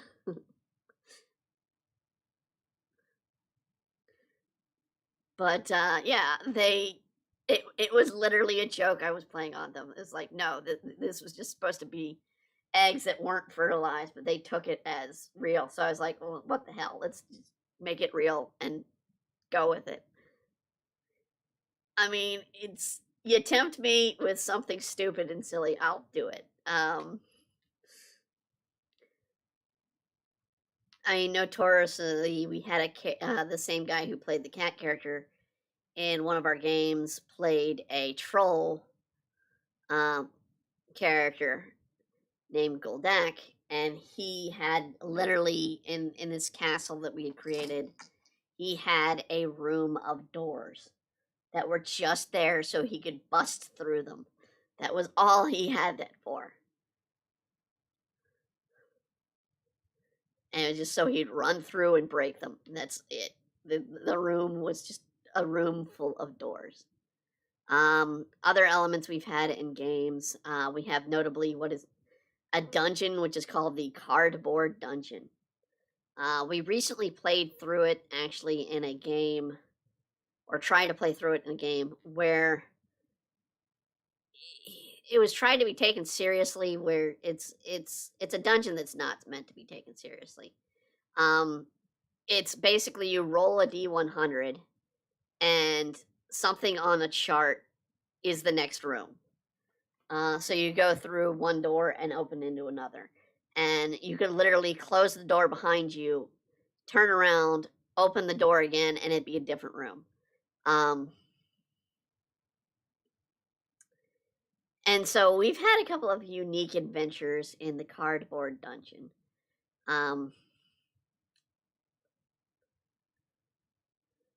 One of which, I mean, there's literally a point where you could get a t-shirt that says "I beat the Tarrasque," which, if you know D&D,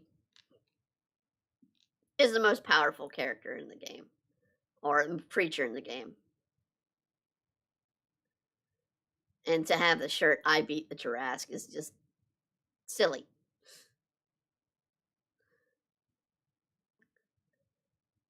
And then we had another game where I played a Tarrasque. So it was just complete silliness. My character had gotten transformed into a Tarrasque. But it wasn't my most notable character. Sadly, that goes to a character that we simply called Squire Lee. Squire Lee, in fact, I probably can pull up a drawing of Squire Lee. Squire Lee is by far, and yes, his name is Squirrel Lee, basically, if you get it. And he is a squirrel. We basically were fighting a insane squirrel mad doctor, and he transformed my character from a half dragon fighter, and this was in the Slayers RPG rules, which actually exist. They are an official book. It's just really hard to get. So I played a half dragon named Cabbage. And he was supposed to be a decent fighter. Well, he got caught, and part of his being caught, he got experimented on. And we just kept rolling the dice on the experiment. I think it came out to be like almost every race that was available in the book, and then some, was chimeraed into his form. Now, this did wonders for his strength. He absolutely had immense strength, an immense con, an immense, dexterity. He was a monster. He had a 3 intelligence. He knew one word, and that was the word challenge. So in order to get him to fight anything, all he had to do was ask challenge, and people would say, yes, he's challenging you. And he would go into a mad fury and beat the hell out of people. This was a character that has come and gone ongoingly in our game series. Regularly, we will see Squire Lee come in, and if I'm not playing him, someone else is playing him. It's just this insane squirrel monster that goes through beating the hell out of people. and has dragon breath, by the way, because he's half dragon originally. So, not exactly the best thing to fight. I think we figured out his challenge rating was something like a 30 at one point. It's insane. But his intelligence is just like completely dim-witted. Um, but I loved it. I loved it. He's a great character. Now, I also had a notorious NPC. And that notorious NPC was simply known as, and still is simply known as the fishmonger. It's an old woman that I do sort of a Monty Python voice, female voice for, that sells fish and odd things that are designed to look like fish, um, fish weaponry, all kinds of that. And so yeah, that is the fishmonger. And another player had a character who was this sort of, if you ever played Final Fantasy IV, uh, and remember Tula, or Tella, who is the old man in the game who has memory issues. Well, he played sort of the same concept, but he never really gained his memory back. And it became the quote unquote unofficial fishmonger's husband. And the two would argue constantly. And we still, whenever one comes in, the other one comes back and is screaming at the other, back and forth. And so, I mean, it's an odd thing to do, but I mean, it's enjoyable, and that's that in the end is what you want in a role playing game. Is you want to have fun. You're here to have fun. Uh, and so when I'm designing this current game, I want to make sure I have fun, but I want the characters that are players to also have fun. And if you're not having fun, then why are you playing the game? If you're just there to hack and slash. Now, I mean, if you have fun and you just want to beat crap up, and that's your idea of fun, that's, all the more power to you.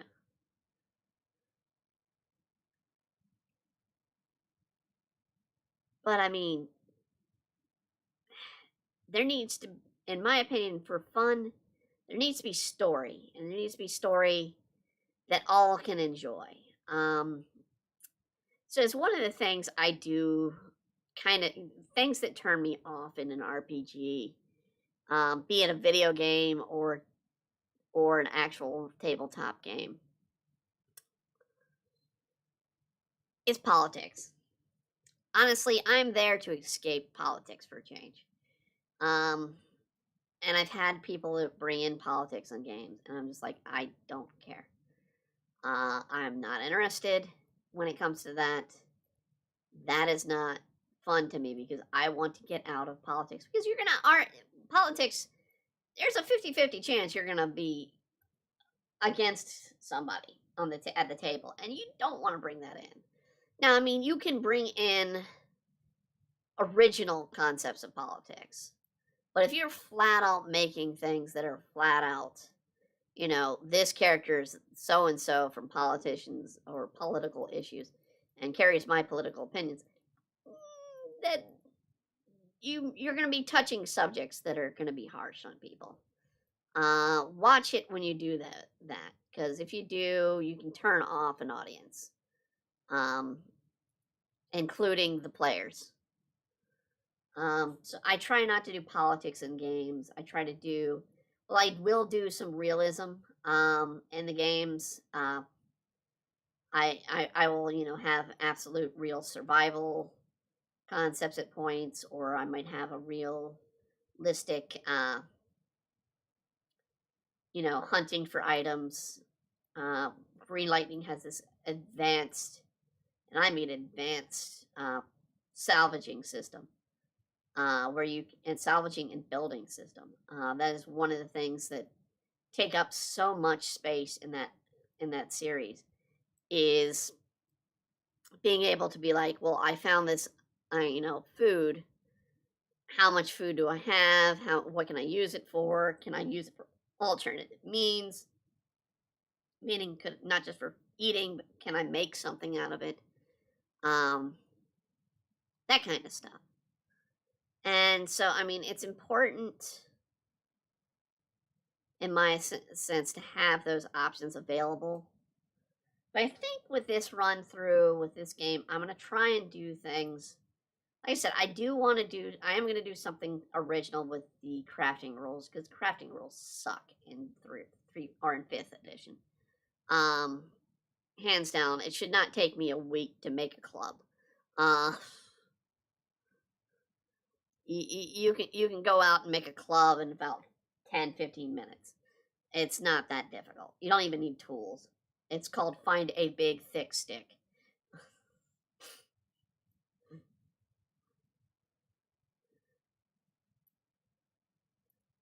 Why D&D says would take me a week to build that, I don't know.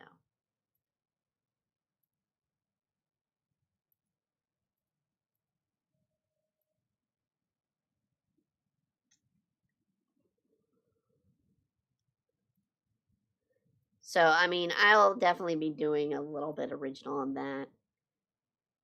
But I mean, I still want to do art. I'm still doing writing.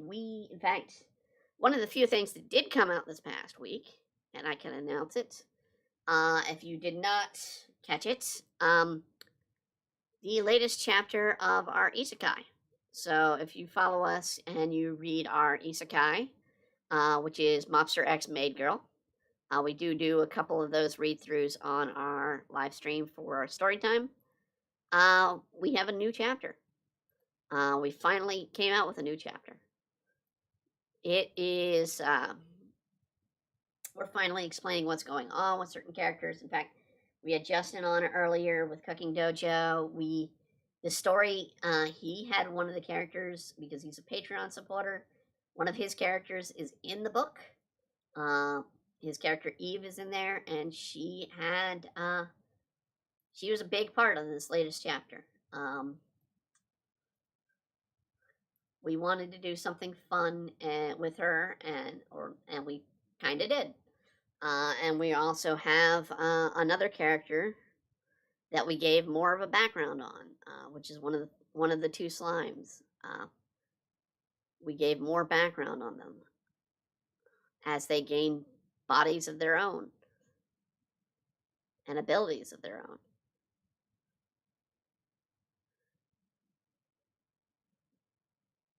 And eventually we'll get back to reading more of them. I am writing more. That is one thing while I'm watching these shows or listening to Critical Role, I'll sit there and write and work on things. So I mean, it's not difficult to do those off screen. So, all right, let's do. I purposely left this open. Let's do ring around so she's on a platform.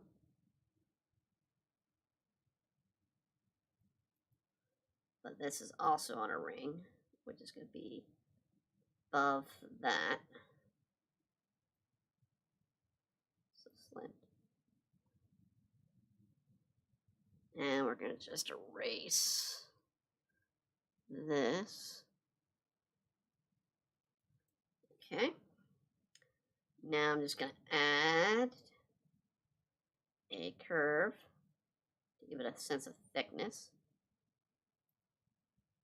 And a little curve here.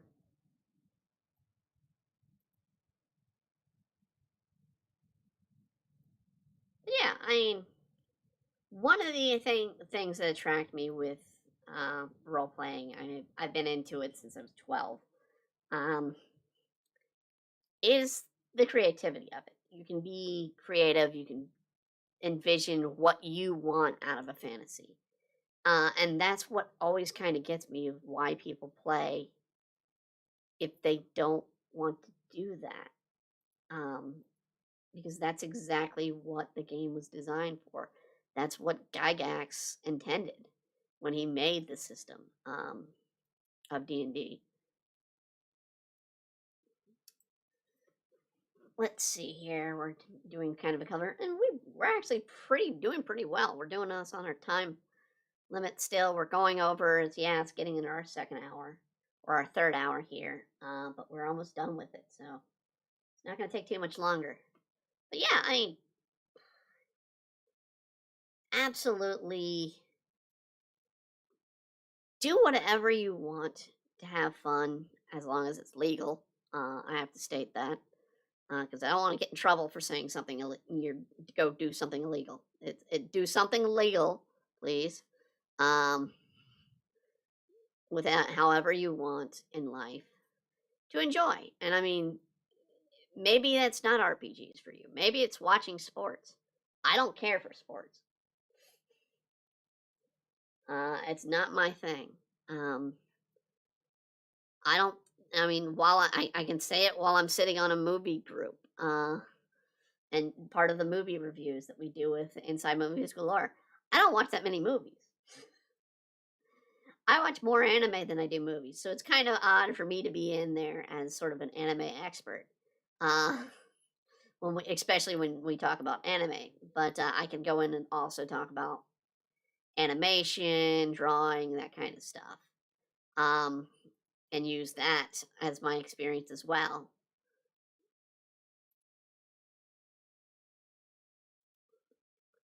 And I mean, like I said, we're going to be talking about Honey and Clover in 2 days, and I'll be definitely talking about my experience as an artist who went through art school. Um, because I've been through where these guys are. There is a character in Honey and Clover. I I kind of wanted to run it by the group, but I want to kind of leave it as a guess as to which one. Can I send you an OC request reference image using Discord or email? Yes, GD Cat, you can. If you want to, you can. I will even give you my Discord. Let me pull that up because I honestly don't remember what my Discord number is.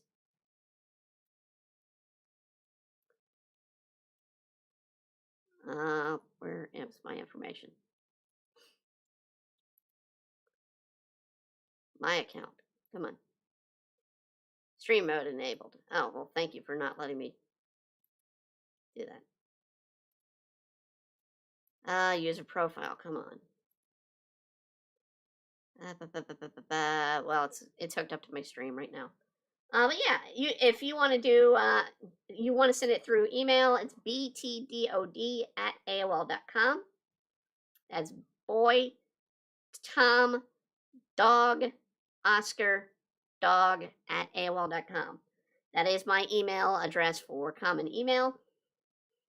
You can also send it to, leave the request here in YouTube, or you can shoot if you're on. You can do it on Facebook. Any of the instant messengers. I do have a Discord. I just don't have the numbers in front of me, and because it's streaming, it's not letting me see those numbers. So I mean, absolutely, you can go on Discord and find us as well. Let's see here. Let me see if I can close that. And it puts me back here. Dadgummit.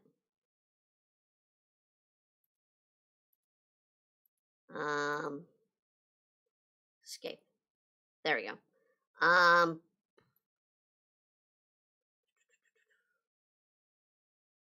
Trying to see if it show here. But yeah, it'd be Embryo Arts. Crap, I can't even put it in the chat because I'm not in the chat. If you look up Embryo Art, you should be able to find me on there, and I'll be happy to do it. If you go on DeviantArt, and you can definitely get me. That's DeviantArt /EmbryoArt, and that'll get you there. You can probably even leave a message through shop@embryoarts.com, and get me there too. and will be happy to do our OC requests. I'm absolutely would love to do OC requests. I have 3 on the book right now um, to do, uh, all from the same person because the person wanted me to do their role playing characters. So we'll probably talk more about role playing when we do those. Um,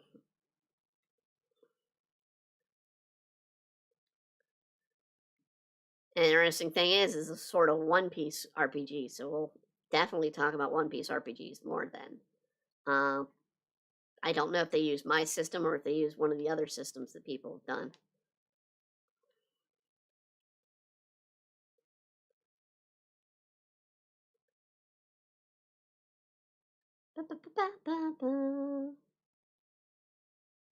And let's do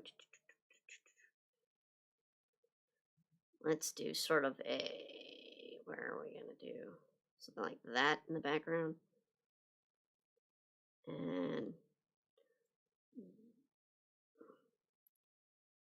do another layer for a stage here. This is just gonna be a simple block, not really anything too difficult. What the hell did it just do? All right, undo. It was on a, I see what it was on. It was an arc. Okay, we're just gonna do a simple block. Let's do gray block, dark.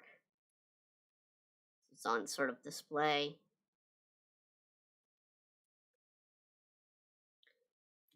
And let's do some text here. Let's do some text work here.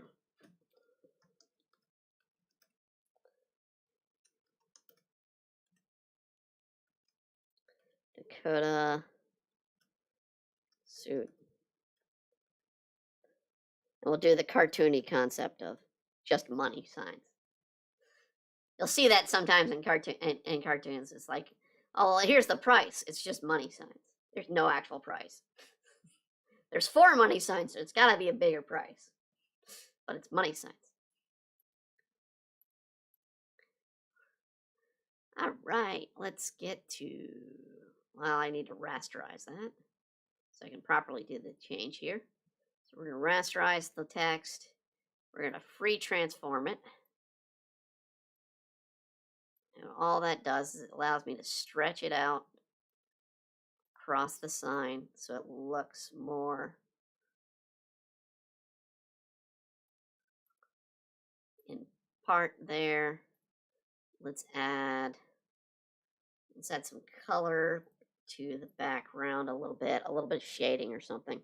So it's not a flat color on the backgrounds. So we're just going to do, so maybe let's go with the darker tone, airbrush. This is just sort of a quick one. A little bit of shadow. Another shadow.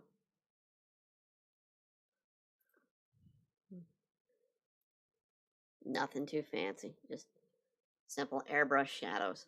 Gives us a little bit of a background and a little bit of depth to the character drawing. We're going to do the same. We're going to do shadows. This time we're going darker. Here we go.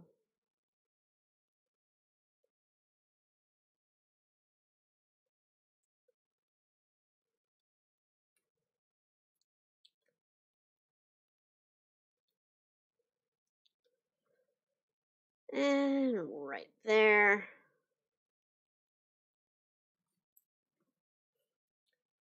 And there we have it. I mean, we have our very simple background because, I mean, hell, I wouldn't expect much detail in Total Drama. It's a very simple American cartoon style. There's not much in the way of shading in the series. There's not much in the way of highlights or lights. So, and there's no real detail. It's very simple art that can be easily repeated.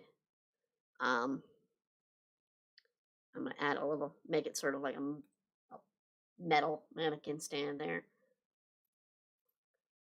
So there we go. And then we have our original that we did earlier. Since we have some extra time, I'm going to do a little bit more detail on the suit. I don't want to do much with the background because I don't have an idea what I want to do with the background. Other than it would have been a school-esque theme because that's all I know about Date Live. Uh,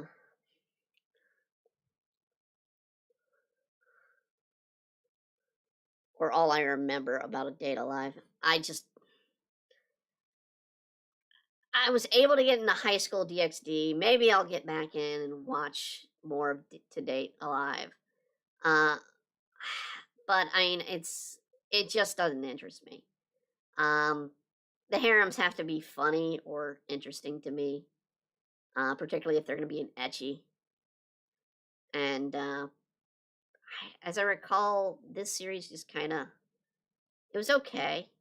It just wasn't something that brought me in. And I know there's a lot, like I said, a lot of people that follow me that like the series. I get it, and they also love some of the band series, some of the group music group series. In fact, I think that's one of the choices. I think is going to be Q, which is the music series. So I believe that is what is next. Not going to be next because we're going to be doing the Yuri series or Yaoi series of the season because I wanted to cover something a little bit different. But yeah, we're gonna be having that done. We'll have the series coming out tomorrow, definitely for Lesser Luck. We'll be having Wise Man with the Weakest Crest.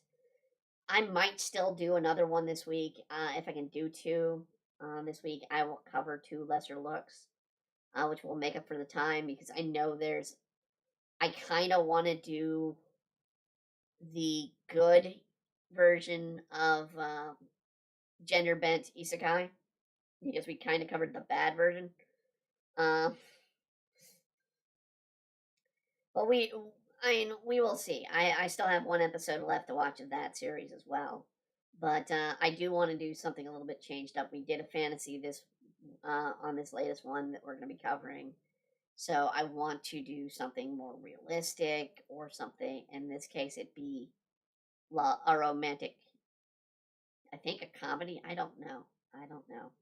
I don't know what I'm going into on this. Uh, Not that don't like some of the yaoi, because hell, there are some great yaoi out there. I enjoy good yaoi.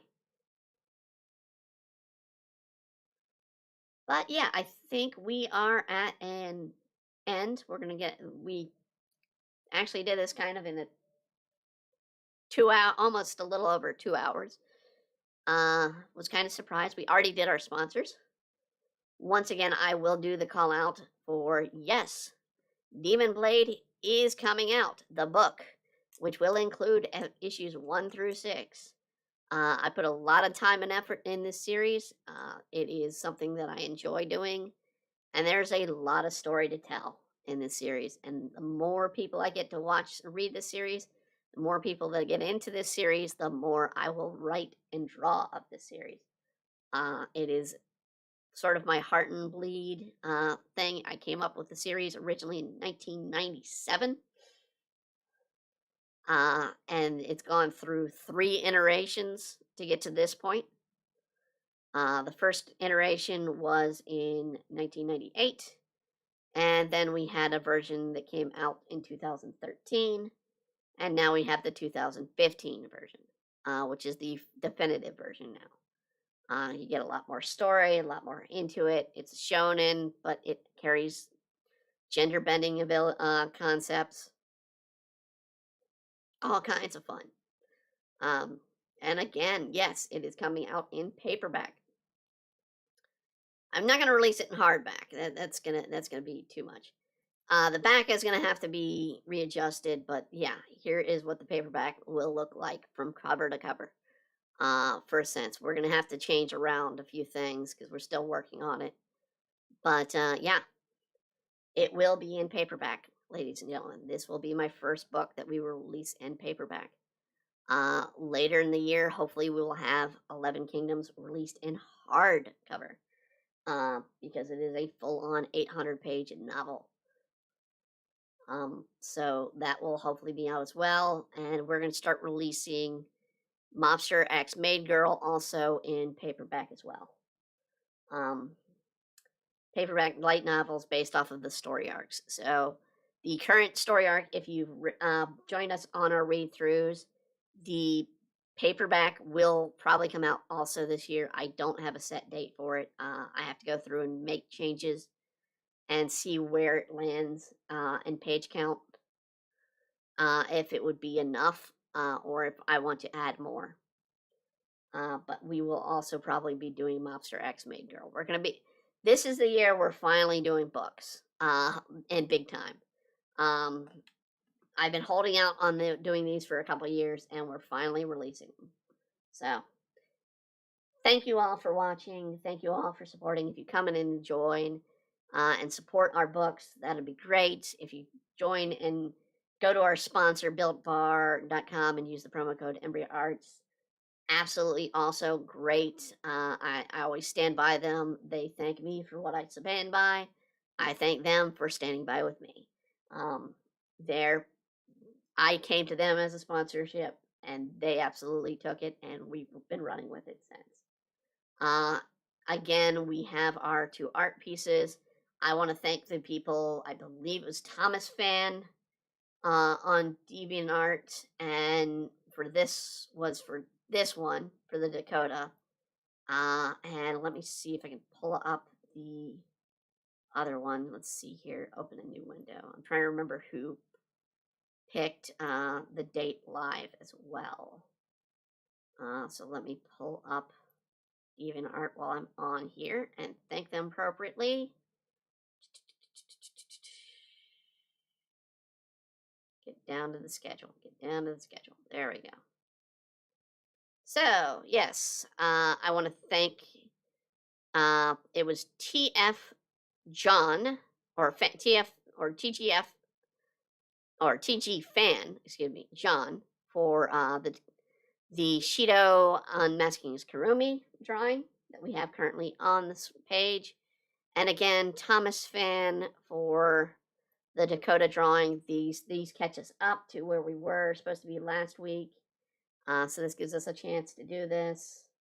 And we will be back next week in our Dining Doodle slot with a different kind of drawing. It's going to be unique because they kind of wanted this drawing in a unique way from Sunpack Fish 1990. And yeah, we will not be doing another masking until May, it looks like.